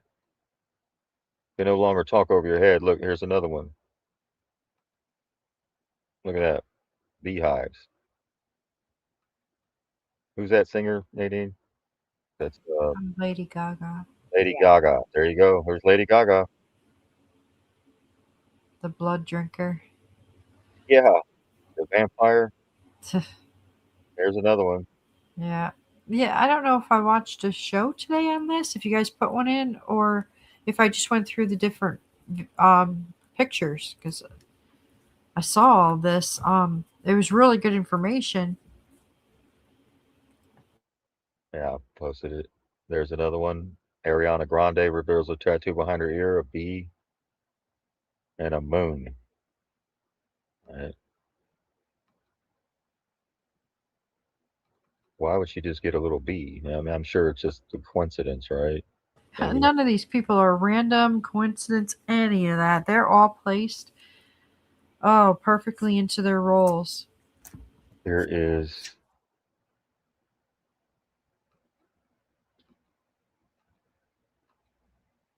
there's Beyonce, Queen Bee. See how she looks like a bee? You know, see that, guys? Mm-hmm. Ladies and gentlemen. Yeah. Oh.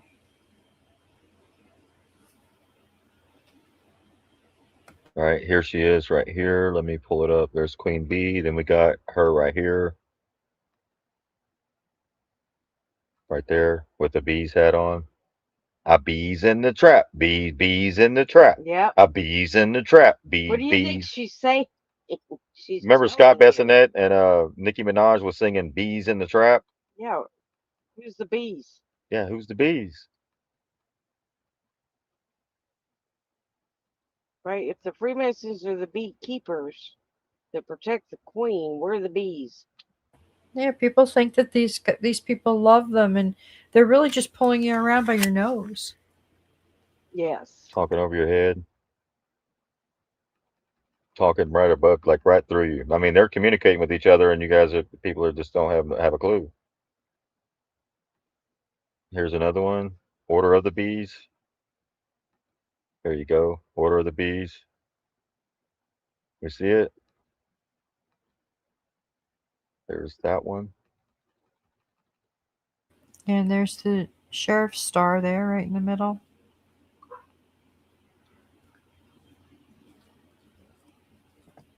Here is another one. And another one. 1 pound. Right? Got the bees on the back of the coinage.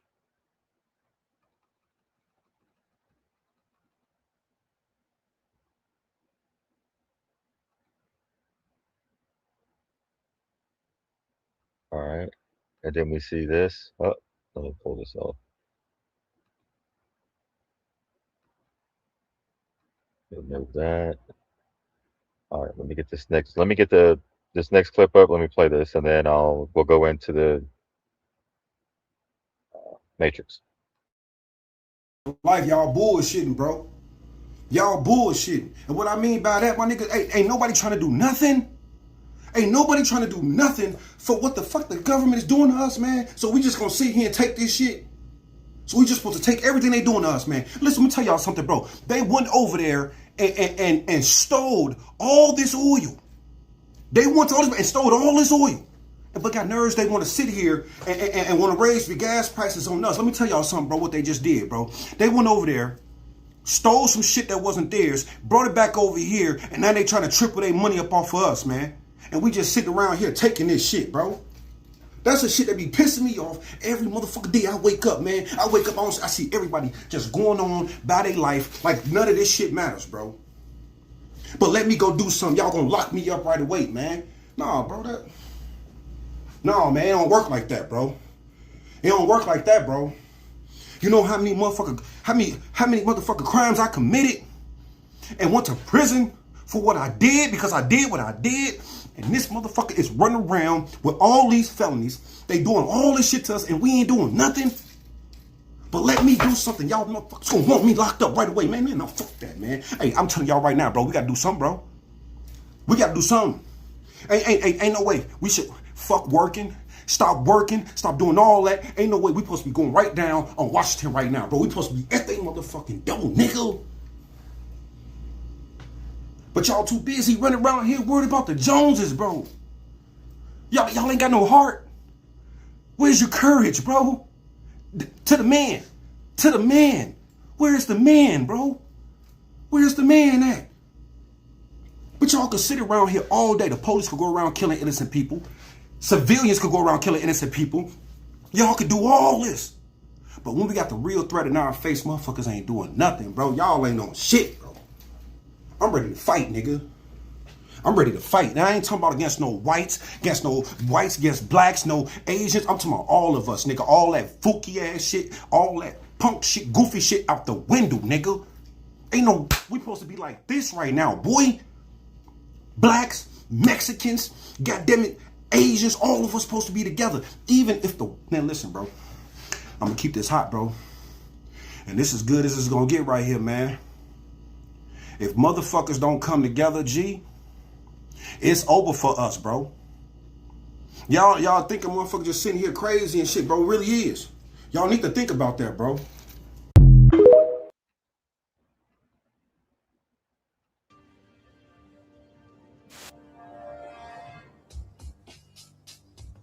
The Matrix is a system, Neo. That system is our enemy. When you're inside, you look around, what do you see? Businessmen, teachers, lawyers, carpenters. Right. So we're talking about the Morpheus describes the collective hive mind, not the self. Right. That's what he was saying. The very minds of the people we are trying to save. But until we do, these people are still a part of that system, and that makes them our enemy. You have to understand, most of these people are not ready to be unplugged. They don't want to be unplugged. Right? It's like taking the bottle out of the baby's mouth. They don't want, you know what I'm saying? And it starts crying. They don't want to take the nipple out of their mouth. They want to come off the tit. Right. And many of them are so inert, so hopelessly dependent on the system that they will fight to protect it. Were you listening to me, Neo? Or were you looking at the woman in the red dress? Yeah, got caught up with the woman in the red dress. That easily distracted, right? I was, look again. Bam. Who's it? All right, so I just want to play that real quick. We've already seen it. So that's the hive mind versus and not the self.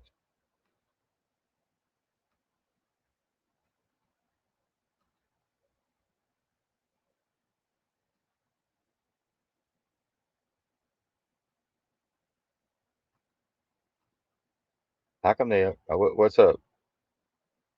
How come the DOJ hasn't brought any charges, guys? What are we waiting on? Anybody know? Because she's got everything on everybody? Is that what it is?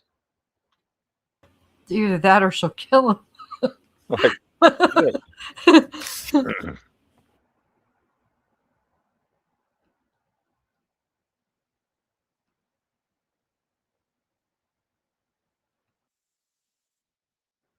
All How right, many so how many of her friends? It's like 56 or something. who? Hillary. How many of her friends kind of She's got at passed least away? 100 or something. 100 over 100. It's pretty long. Last time I checked, it was pretty long. Oh, jeez. I don't know exactly the number, but we could. I mean, you're looking at Haiti too. I mean, we're talking like some major. So, wow. When we started talking about releasing the Epstein files, I'm like, this is a no-brainer.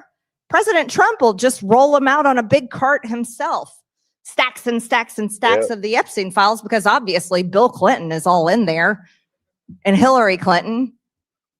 That's what I had been told all along, right?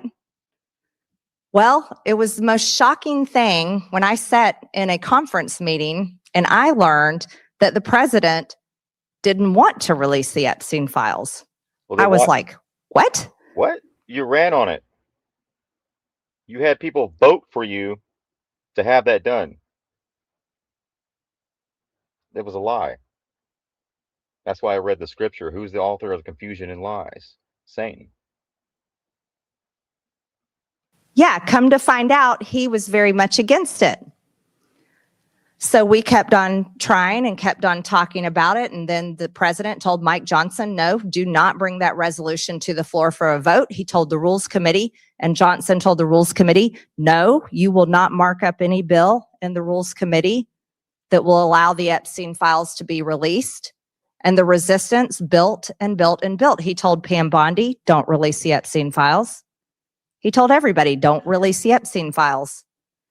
So we persisted because that's what we promised. That's what we campaigned on, transparency and accountability, especially to pedophiles.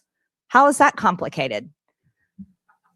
So it got to be such a gigantic amount of resistance coming from the president and the speaker and everyone, the DOJ.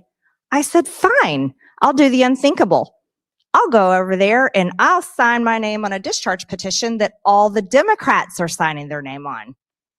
Talk about crossing the aisle. Me, a general in the MAGA army, crossing over to sign my name with a bunch of Democrats. Yeah, I did. Because women were raped when they were 16 and 14 years old. And he was a convicted pedophile, and we knew there were many with him. So I signed my name on the discharge petition. Oh, did I get my name on the naughty list then? Let me tell you. That became a real issue at the White House. Well, I'll never forget it. I was in my office in the Rayburn building, and I got a phone call from the president. And he was at the White House, and he wanted to talk to me about the discharge petition that I'd signed my name on. And he said, Marjorie, you're going to have to take your name off that discharge petition. We can't let, this is a hoax. We can't carry this. This is a hoax. It's a Democrat hoax. and we've got to just put this away and stop doing this. And he said, my friends are going to get hurt. He said his friends would get hurt if we released the Epstein files. He said, did y'all hear that? His friends are going to get hurt. He don't care about no damn victims. He's more concerned about his friends instead of what he campaigned on. Let's play that again. this is a hoax. It's a Democrat. It's a Democrat hoax, but yet my friends are going to get hurt. And they're all at the Mar-a-Lago. His friends are all, he said, my friends at Mar-a-Lago. Who the hell is at Mar-a-Lago in the Epstein files hanging out with Trump? Still. Right. Today. Hoax. And we've got to just put this away and stop doing this. And he said, my friends are going to get hurt. Well, you got some messed up friends, homie. How are you still friends with people that did this? He said his friends would get hurt if we released the Epstein files. Did y'all hear that at the rallies? That ain't what he told you at the rallies. He said, right. And then keep in mind Pam Bondi's, how she covered up for him in Florida. Hey, Pam Bondi, the Attorney General's role is to uphold the rule of law and ensure fair and impartial justice for all. It's not to act as a personal defense attorney representing Ghislaine Maxwell and a billionaire child predators and Epstein's best friend. Right? So Bill and Hillary were named in there. They skipped out on their hearings they were supposed to have. And Trump didn't even say nothing about it. He just allowed it to happen. But yet you want to go after James Comey for leaving seashells on a seashore. Think about how retarded that shit is. Right? Right.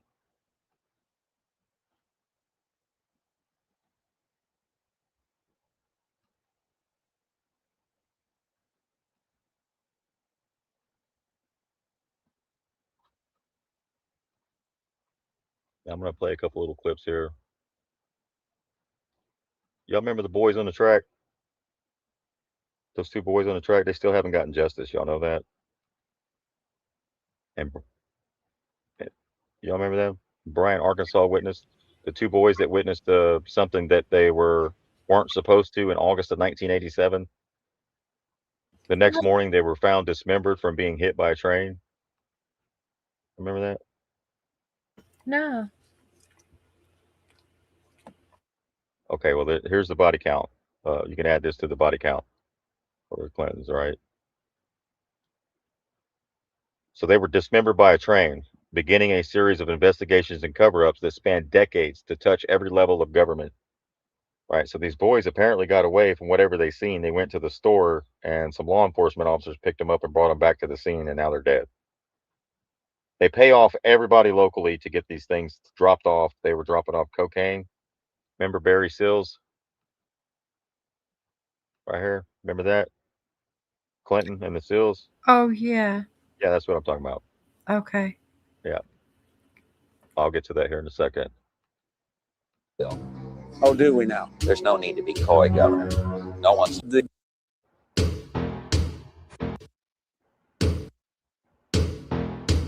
Now, why would the director of the CIA be calling a little old governor like me?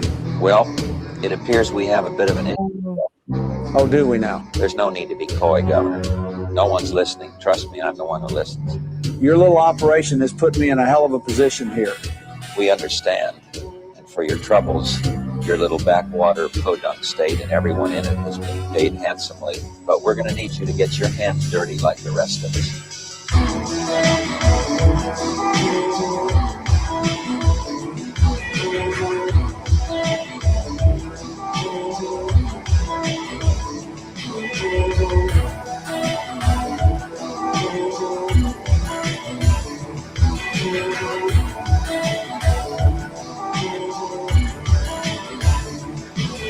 I was fine with looking the other way, but now you're asking for me to get involved.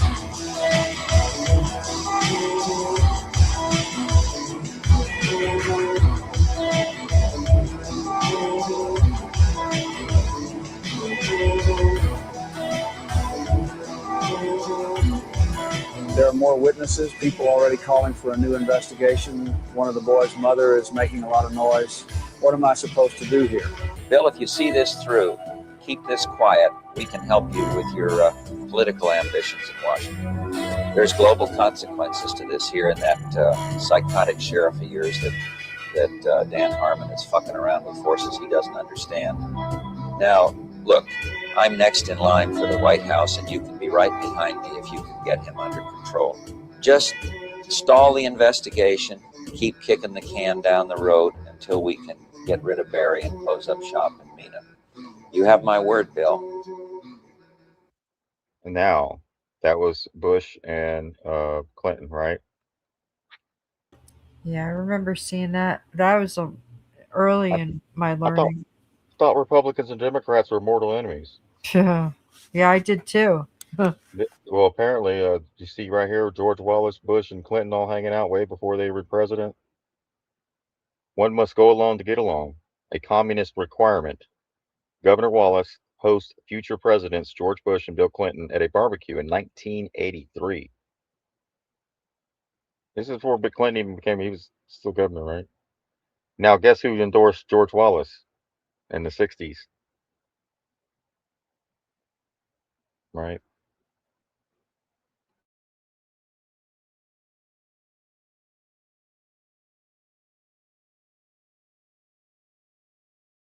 Pastor Hagee endorsed George Wallace. Remember that? Back in the 60s, he did the Wallace Youth or whatever, Pastor Hagee, the one that's doing all the end times prophecies today with the military industrial complex, right? Right. All right, now let me add this back to the screen here. Here is the rest of that, and most of you are upset. I mean, familiar with this. The reality is brutal. They caused the crack epidemic, guys. Right? Wait, let me remove this off the screen. What's that on the screen? Remove. There we go. So they caused the crack epidemic. Dems and Republicans working hand in hand to flood the U.S. with tons of Colombian cocaine, and then they filled up the private prison system with Americans. They didn't go to jail. We did. And that's where Biden comes in with the crime bill in 92. If you get caught with just a little bit of anything, you're going to prison, which broke up a lot of families, right? Get left homes without their parents. Kids are having to go to CPS, welfare, foster homes.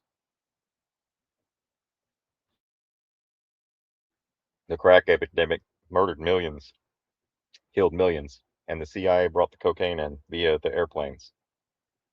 In 1982, cocaine trafficker Barry Seal set up one of the largest drug smuggling operations in the United States in Mena, Arkansas, under the approving eye of Governor Bill Clinton. Medellin, Cali, and Bogota, Colombia, the nucleus of the most powerful drug cartels in the Western Hemisphere. 2,000 miles away, hidden in the mountains of western Arkansas's Ouachita National Forest, lies a transshipment point for these cartels. U.S. Customs has estimated that at least 75% of all drug smuggling aircraft have passed through the Mena, Arkansas airport for one reason or another. During the early to mid-1980s, Mena served as a sanctuary for Adler, Barham, and Seal, one of the biggest, if not the most famous of all importers of illegal drugs into this country. Barry Seal was a drug smuggler, and he tried to set it up in his home state of Louisiana, but they wouldn't let him. He had to come to a state that had a sleazy governor hooked on cocaine. To carry out my first trial run operation. An enormous quantity of cocaine had been flown in on one of these operations, and I was to deliver it into the neighboring state of Arkansas. By that time, Bill Clinton's drug operation was in full swing. He was governor of Arkansas, and I delivered this cocaine to a remote airport in Ouachita Forest, which I've since identified as Mena Airport. I also delivered a little packet of information and a small quantity of cocaine, a personal stash from J. Bennett Johnston to Bill Clinton. I delivered it to Bill Clinton, and he cut out 2 lines of the coke, and he did inhale.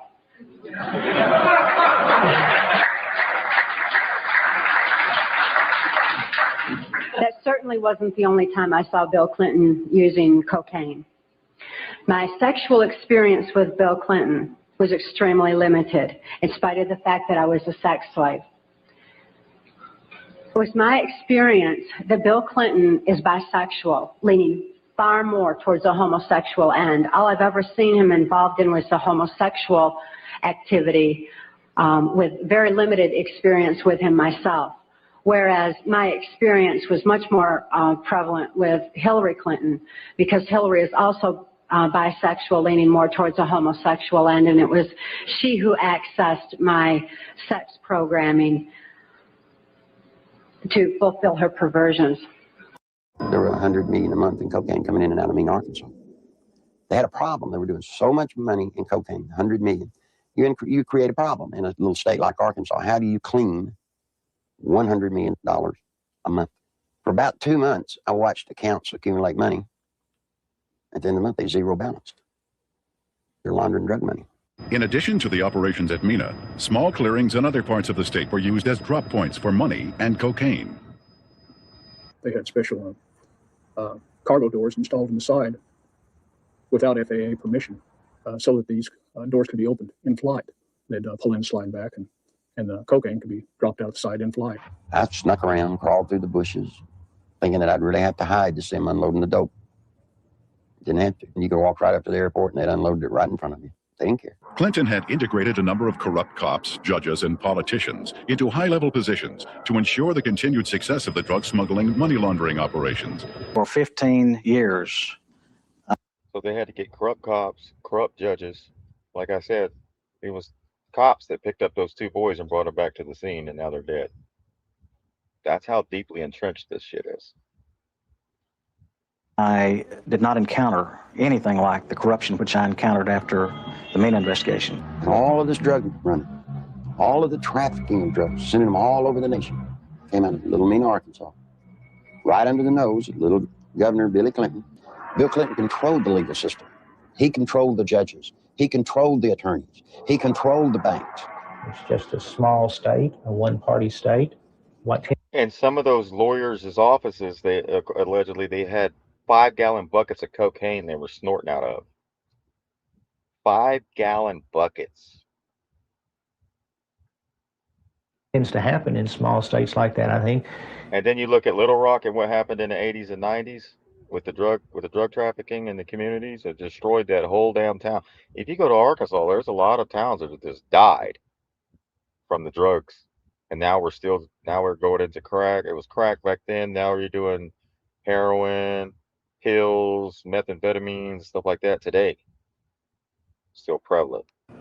Is the longer the person remains governor, that I think the greater the abuses are. The Mena story is a tale of drugs, guns, money laundering, and murder, involving an unholy alliance between organized crime, high-ranking U.S. political figures, and the drug kingpins of Colombia.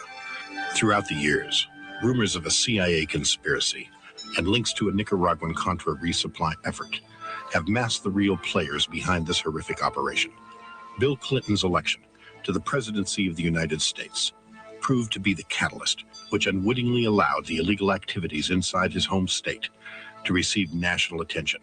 Yet justice in Arkansas has been excruciatingly slow in coming. Many honest law enforcement officials have simply been kept from doing their jobs. In fact, to date, 9 separate state and federal investigations into the drug smuggling, money laundering activities at Mena have been shut down. In the fall of 1995, the United States House Banking Committee, chaired by Representative Jim Leach of Iowa, launched investigation number 10 into Mena. Insiders believe the investigation will not be allowed to reach any significant conclusions. At a press conference on October 7th, 1994, the president was asked if he had any knowledge of Mena's drug smuggling, money laundering operations. No, they didn't tell me anything about it. They didn't say anything to me about it. The airport in question and all the events in question were the subject of. Well, if they didn't say anything to you about it, then how did you allow it to go on? If you knew it, why didn't you bring it into it? Were you a governor and you were just like clueless, right? Of what was taking place in your own state? Give me a break, dude. Give me a break. Of state and federal inquiries. It was primarily. And you know this dude lies, right? I had no sexual relations with that woman, Monica Lewinsky, and he did. Lied straight to the American's face, like he's doing right now. But yet we're going after James Comey for seashells on a seashore. You see how retarded that sounds? Right. A matter for federal jurisdiction. The state really had next to nothing to do with it. The local prosecutor did conduct an investigation based on what was within the jurisdiction of state law. The rest of it was under jurisdiction of the United States attorneys who were appointed successively by previous administrations. We had nothing, zero, to do with it. And dude, this dude snorted so much cocaine it collapsed his nose. He was in the hotel rooms with the prostitutes and everything. He's even got a child out of wedlock that looks just like him with the black woman, right? You remember that? The son that he doesn't want to admit he had? That looks just like... Yeah, I'd never seen no Bill Clinton look like that boy right there. And everybody who's ever looked into it knows that. As governor, Clinton had repeatedly stated that MENA was a federal problem, and as a result, his hands were tied. Although untrue, Clinton managed to shift the blame away from himself. However, with his election to the presidency, Clinton no longer had any excuse. The question must be asked, if drug smuggling activities at MENA are continuing today, as the evidence suggests, why has Clinton allowed it? There you go, baby. There's all the paperwork.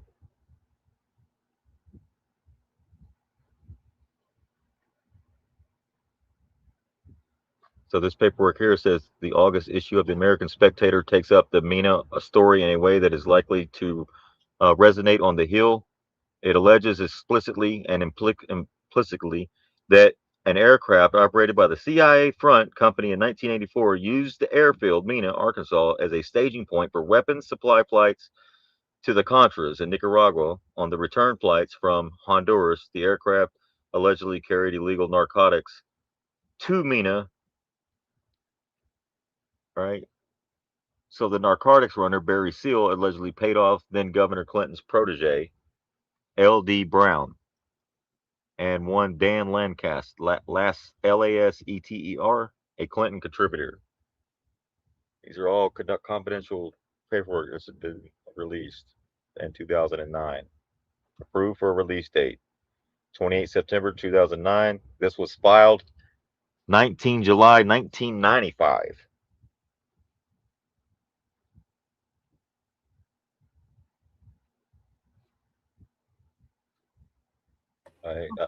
When you were going over that, that sounded like the plot to Scarface. Yeah, it basically is. It is. Scarface ain't got nothing on that. U.S. states have introduced legislation. All right, so now we're dealing with the vaccines are still on the shelves. Trump lovely vaccines that he's still promoting and claiming to take booster shots has killed at least 17 million people worldwide. Probably closer to 25 million, and over 700,000 Americans poisoned and injured, billions worldwide as well. So where is the COVID investigations? Oh, we're not getting any COVID investigations because we're worried about seashells by the seashore, right? Think about that. And then you had it's a big ass conflict of interest. Trump took $100 million from Pfizer. Pam Bondi helped fight for Pfizer, right? As a lawyer, an attorney. Major conflict of interest here. You're expecting the people to take down their own people that they benefit from financially. I know. They should have morals and principles, but they don't. 3 U.S. states have introduced legislation classifying and designating the mRNA injections as biological agents and weapons of mass destruction. The states include Minnesota was last year, and then a few weeks ago was Arizona, and then just yesterday was Tennessee. That's not the end of these developments. We have to remember the Alliance of Indigenous Nations, which is an international governing body recognized by Canada on a nation-to-nation basis. They also declared these injections as biological and technological weapons of mass destruction a few months ago. And so we have that, and then we have a peer-reviewed paper in the Journal of American Physicians and Surgeons where we identify that these injections have components within them that violate the Biological Weapons Convention. And then we also have the World Council for Health. They have declared these shots as biological weapons. And so as all of these declarations mount, it's only a matter of time before these injections become outlawed. And yeah, you mentioned in Arizona terrorism. Yeah, if that bill goes through, possessing, distributing, or manufacturing these shots will constitute terrorism-related charges and life imprisonment. And rightfully so, given that these shots have killed, injured, and disabled millions upon millions of people across the globe, rivaling hundreds of Hiroshima nuclear attacks. So where's that nuclear event at? Is it in Iran? Is Iran going to get the nukes, or was the nuke already released on us through the injections? Only time will tell, right? That's right. And it's not going to be too kind to those involved. Yeah, cheating said We have been able to. that nobody gets arrested. Nobody gets arrested. But you know what? I think the time's gonna come. I really do. Yep. I know that. I know They're that. scared Mom. shitless right now. They're going to try to do something else, guys, just so you know. Oh yeah, there's gonna be a false flag. They're every time you get close to anything that people are awakening or getting There's too many people awake right now. Way too many. They got to shut it down. They got to shut it down. And maybe that's for the best. You know what? God does everything. He lets them do that. And they did it so hard and so ridiculous that it woke us up, actually. So he always does something to reverse what they're trying to do, right? But people are going to get so fed up that, and this is, it seems really bad, but this is really a good thing. This is good. This is what we need. And it sucks, but we can't keep living like this. What would our grandkids be in, right? It has to come to an end at some point. And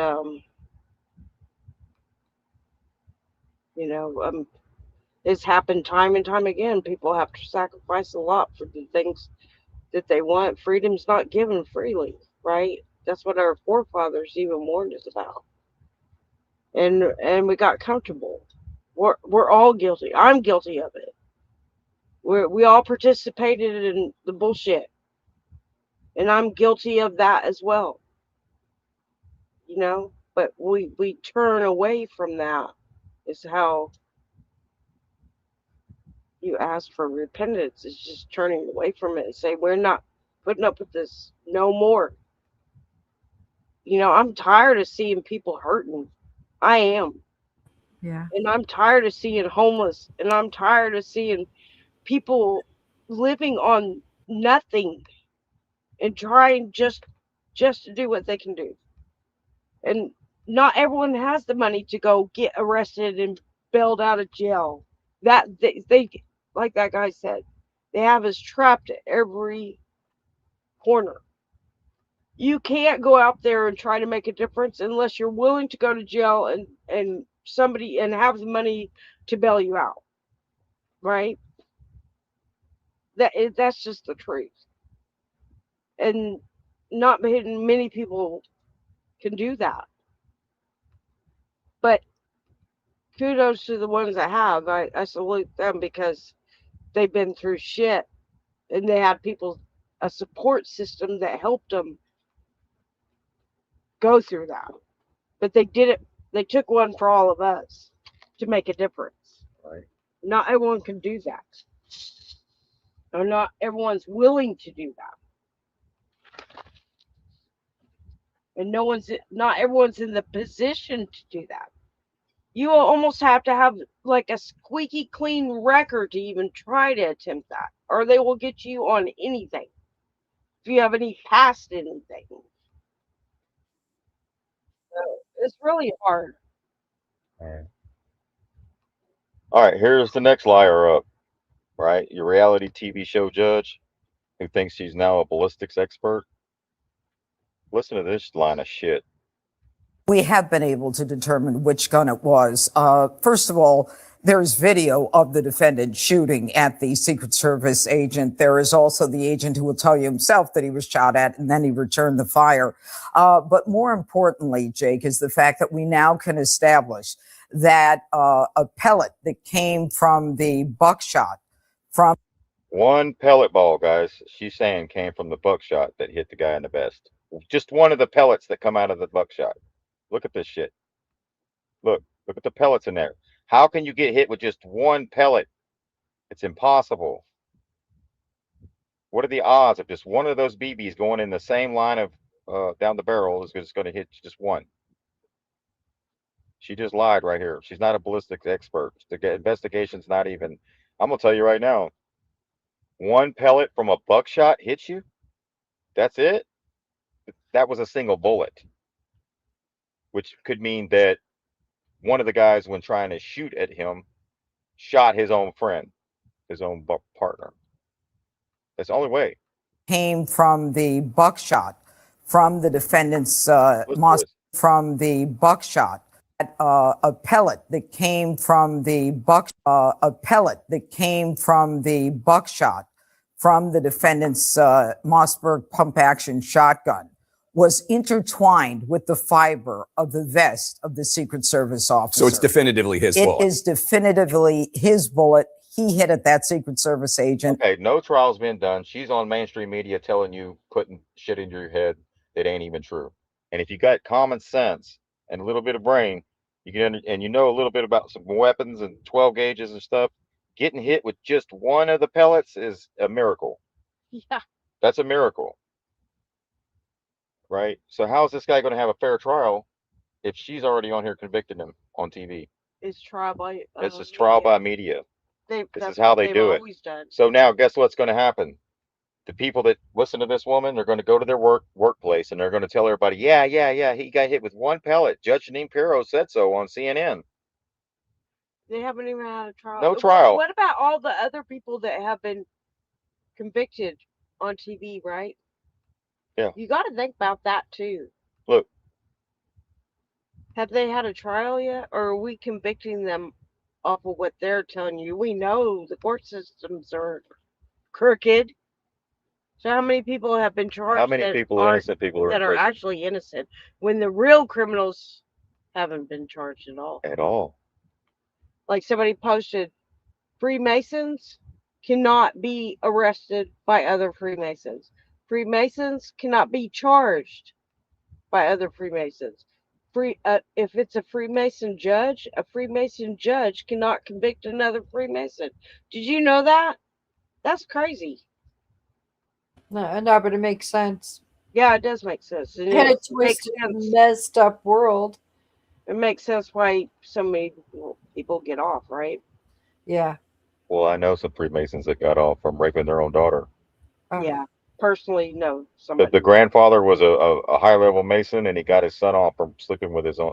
His son slept with his own daughter, got him off, and that now the little girl has to live with that. And the mother's been fighting for a long time, but she can't even be heard. Right. So here we go. Here is the absurdity of one buckshot pellet hitting somebody. Simple weakness that body armor has. This is caliber body armor, and it can stop some powerful rifle rounds. Let me show you what I think may be the weakness and downfall of this thing. But first, why body armor? Well, it protects your vitals, but it doesn't protect your arms, it doesn't protect your legs. My theory is that if you take buckshot, if you're aiming at center mass, one or two of these pellets will go into your legs. And in theory, this could hit some very important arteries, taking you out of commission. So we're gonna set up this body armor and shoot it. This right here will mimic the groin area. We'll shoot 3 rounds. Buckshot versus body armor. Firing. Before we check out the results, thank you to the Sonoran Desert Institute, where you can get a literal degree in gunsmithing. Make sure to enter our tactical giveaway, both linked in a pinned comment. 9 pellets went into the groin area where you've got some major arteries. This would be all up the inside of one of your legs. So does buckshot defeat body armor? All right, you see that? How the hell? It would have went up his legs, it went up his back. It wouldn't have been a single pellet in a vest. That's a bullet, not a 12 gauge from a 12 gauge. It's impossible. Well, it ain't going through this caliber armor, but it's going other places. Buckshot wins, and I'll see you next time. All right, so seen that? You can even go look it up. 12 gauge buckshot. Look, I'll type it in here. And ball. Buckshot and vest. Test. Right? Buckshot. Yeah, it shoots all over. Right. It Yeah, I think I spreads. played that. See that? Look at that. See that? How do you do buckshot and only get hit with 1 pellet? That's a miracle. It spreads out, and even at a distance, it sprays you, peppers you. Right. That's why it's the best for home defense. Look at that. See that truck? All right, we're going to do a number 4 buckshot test here. Full choke, 100 feet for the truck door.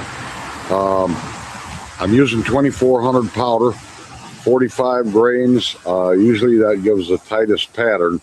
I want to see what we can get with number 4 buckshot.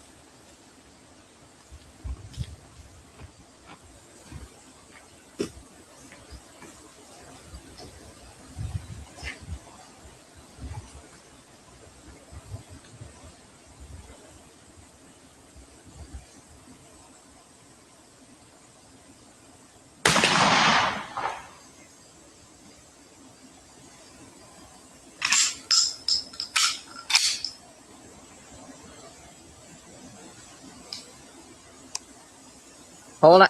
Okay. Okay, not that I can hear anything. Take a look at it, see what it did.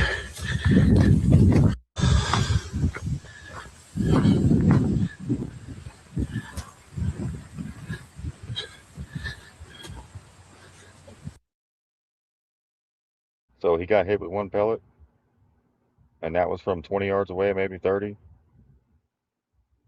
Look at this. Look at that. If this was a body, this is about a bust. It would scatter. There's no way in hell anybody got hit with 1 buckshot. So what you said was a lie on national television. Right? According to what we're doing here, this test, there's no way that a buckshot, you only got hit with 1 pellet. And that was even closer. Because it would have been at least, and if he got hit point blank, he would have had at least however many pellets are in the buckshot in his vest, not just 1 bullet or 1 pellet. Good. Okay, I just wanted to read this because of the QFS system they've been trying to sell you, right? It says international public notice to the greedy guts. Back in the dinosaur days, we recognized greed as sin and widely decried it. When one kid grabbed 2 pieces of birthday cake, we all knew what to think and piled on.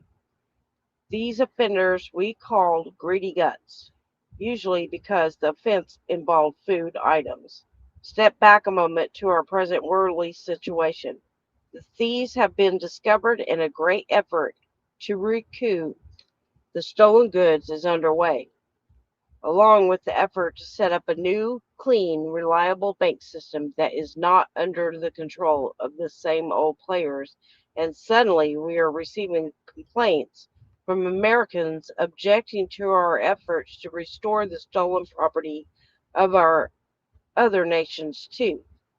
Question: when you have a transnational crime cartel that has been operating for a century and a half, do you seriously suppose that they have neatly separated out the stolen goods according to their origin? Of course not. As we have said before, people all over the world have been built, defrauded, denigrated, and suffer the loss of their private and public property assets at the hands of corporations that have operated illegally and unlawfully. These corporations all have been dissolved and are placed under new management and ownership. Sounds simple. It's not. It's a vast but necessary undertaking. Even the jurisdiction of operations has to be corrected worldwide. So why do Americans Monopolize. myopically assume that this fraud is all about us, and also appear to presume that all the purloined assets belong to us? I've gotten about enough nasty little complaint letters from Americans who think I'm wasting my time by sorting out foreign assets. How else are we supposed to determine what's ours and what isn't? The thieves were equal opportunity pirates. Remember Trump said he was a pirate? Yeah, they're robbing people of their shit over there in the ocean. They didn't distinguish between the victims. They just hauled the cash and credit, created the land descriptions, and set up the scrutinized mills. So get serious, folks. You aren't the only victims. There are those in the world who have a lot worse off than you are for the same reasons. Predatory corporations posing as governments. I expect all of you to show proper respect. Okay, anyways. If you're too slow and the world seems too chaotic, lend a hand. Do your duty and due diligence. Learn how difficult this is, and then complain all you like. I guarantee you that I won't hear a whisper from anyone who has never attempted to grapple with the mother of all messes. Right? We, the actual land jurisdiction authorities in charge of the actual government, disagree with the QFS, the quantum financial system, because it is controlled by the same old players who created the mess in the first place. And it leaves them in a position of coercive power down to the level of individual people. This is an evil, and it cannot be excused by waving hands and invoking security concerns. Creating two gigantic monopolies and leaving BRICS in charge of all the actual assets and the QFS in charge of credit assets just doubles the problem of monopoly, self-interest, and coercive power. The problem of political concerns corrupting the restitution process is more than adequately described, as demonstrated by what seems elements supposedly loyal to President Trump's administration are putting out their airwaves and patriot networks. You have to get the official Trump adversary badge to make sure that patriots are identified and placed into systems and guaranteed higher access, larger transfers, and faster processing inside payout systems. This badge is what identifies your access, your level, and how much restitution you receive. The more Trump badges you buy, the higher your access, the bigger your transfer, and the faster your processing. So step right up. No badge means no access without when the payout starts. This once again is a failure to disclose.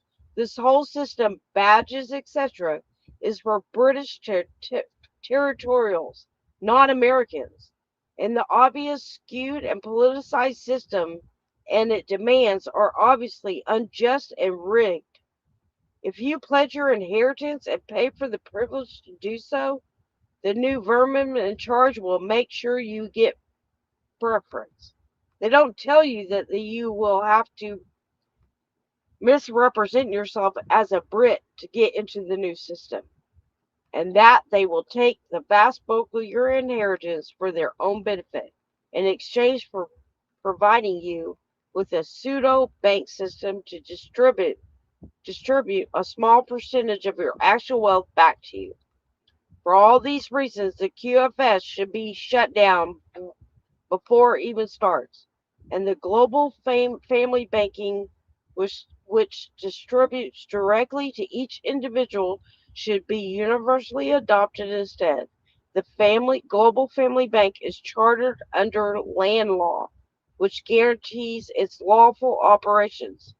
No political cherry picking or coercion.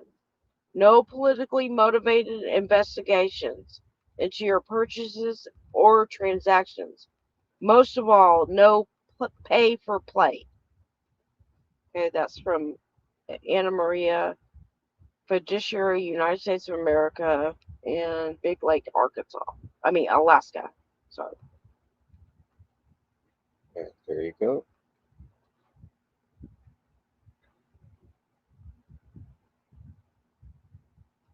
So, I mean, haven't they all been doing the pay to play? Why would we want to do that? That's crazy. Because they're going to put you in such a horrible position that you're going to have no alternative but to accept the beat the mark. And they want you to put under British. They're going to bring you to your knees so that way that they look like the savior. Exactly. Get it? And they'll take all your inheritance. Hold out. You'll get your inheritance. Don't go under their crap. They'll take it all. They'll take it all and give you like crumbs. Make it sound like a good thing, like they've always done. Right? You're worth millions, maybe billions. Why would you give it to them? Priceless. Just for a little bit of relief? No. No, it's not worth it. Then you'll be enslaved under them again. This is your chance to break free. Right? Yeah. It sounds good. Everything sounds good. What did your mama always say? If it sounds too good to be true, it usually isn't. My mama said, if you see a bunch of people head in one direction, like a big group of people, like a crowd, like, and they're all going in one direction, walk the opposite direction. Always. Right. Walk the opposite. There's the new ballroom right there at the White House. Fitting. I don't know if anybody's seen the new design, but that's pretty much what's going on here.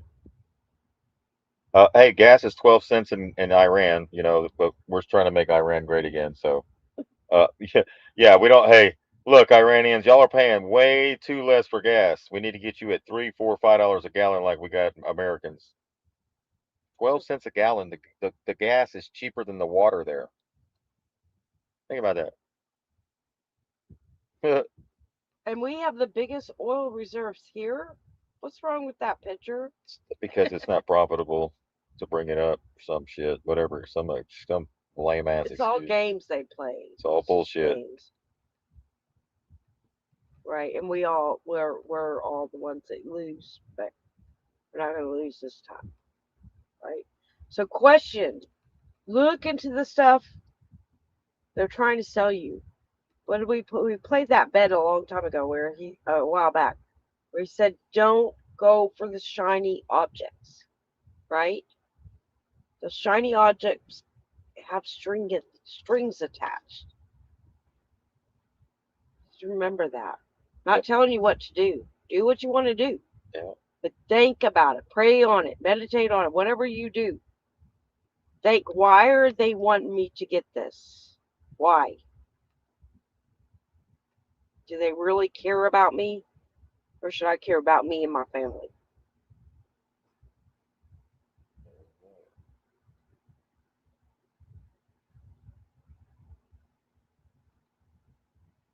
All right, another great show. We'll see y'all. I want to thank everybody for being with us tonight. want to thank everybody for your support. Yes. And we will be back on Tomorrow. 5/6.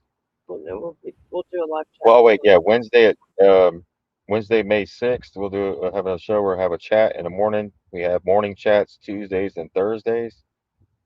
And then we have shows Monday, Wednesday, Friday, and Saturday. Right, and we do have the Now the chat raffle still going. I'm not sure when we're going to do that. We're trying to get enough to get our roof repaired. That's been an ongoing issue, but it needs to be repaired. So, we'll see how that goes when we're going to actually do it. Maybe, hopefully this month, maybe. If not, we'll have to extend it later. Love and light. Thank you, Nadine. Thank Good night, everybody. You're welcome. Thank you. Yeah. Yeah. Yeah. Yeah. Yeah. Yeah. Yeah. Yeah. Old Samuel's hands were trembling. His sons had lost their way. They chased the gold, denied the truth, turned justice into clay. So all the elders gathered, came walking through the dust. Said, Samuel, you are fading now. Give a king to rule for us. Give us a king, they cry like the nation standing tall. But the Lord said they're rejecting me. Not you at all. Warn them of the burden of the crown they long to bring. Still the people shouted back, we want a king. Yeah, yeah. Samuel prayed in sorrow, the Lord spoke soft but strong. They turned from me since Egypt's night. They walk with idols long. Tell them what a king will take. Their sons, their fields, their grain, their daughters for his service, their labor and their name. Give us a king, they cry like the nation standing tall. But the Lord said they're rejecting me. Not you at all. Warn them of the burden of the crown they long to bring. Still the people shouted back, we want a king. He'll take your flocks and vineyards, your harvest and your land. You'll cry beneath his power, but the Lord won't lift his hand. Still the people answered with fire in their breath. We want a king to lead us out to fight until the death. Give us a king, they cry, let him judge and let him reign. And Samuel bowed his weary head, carried their words in pain. The Lord said, go and give them the ruler that they seek. So Samuel sent them home again. Yeah, the future sounding bleak.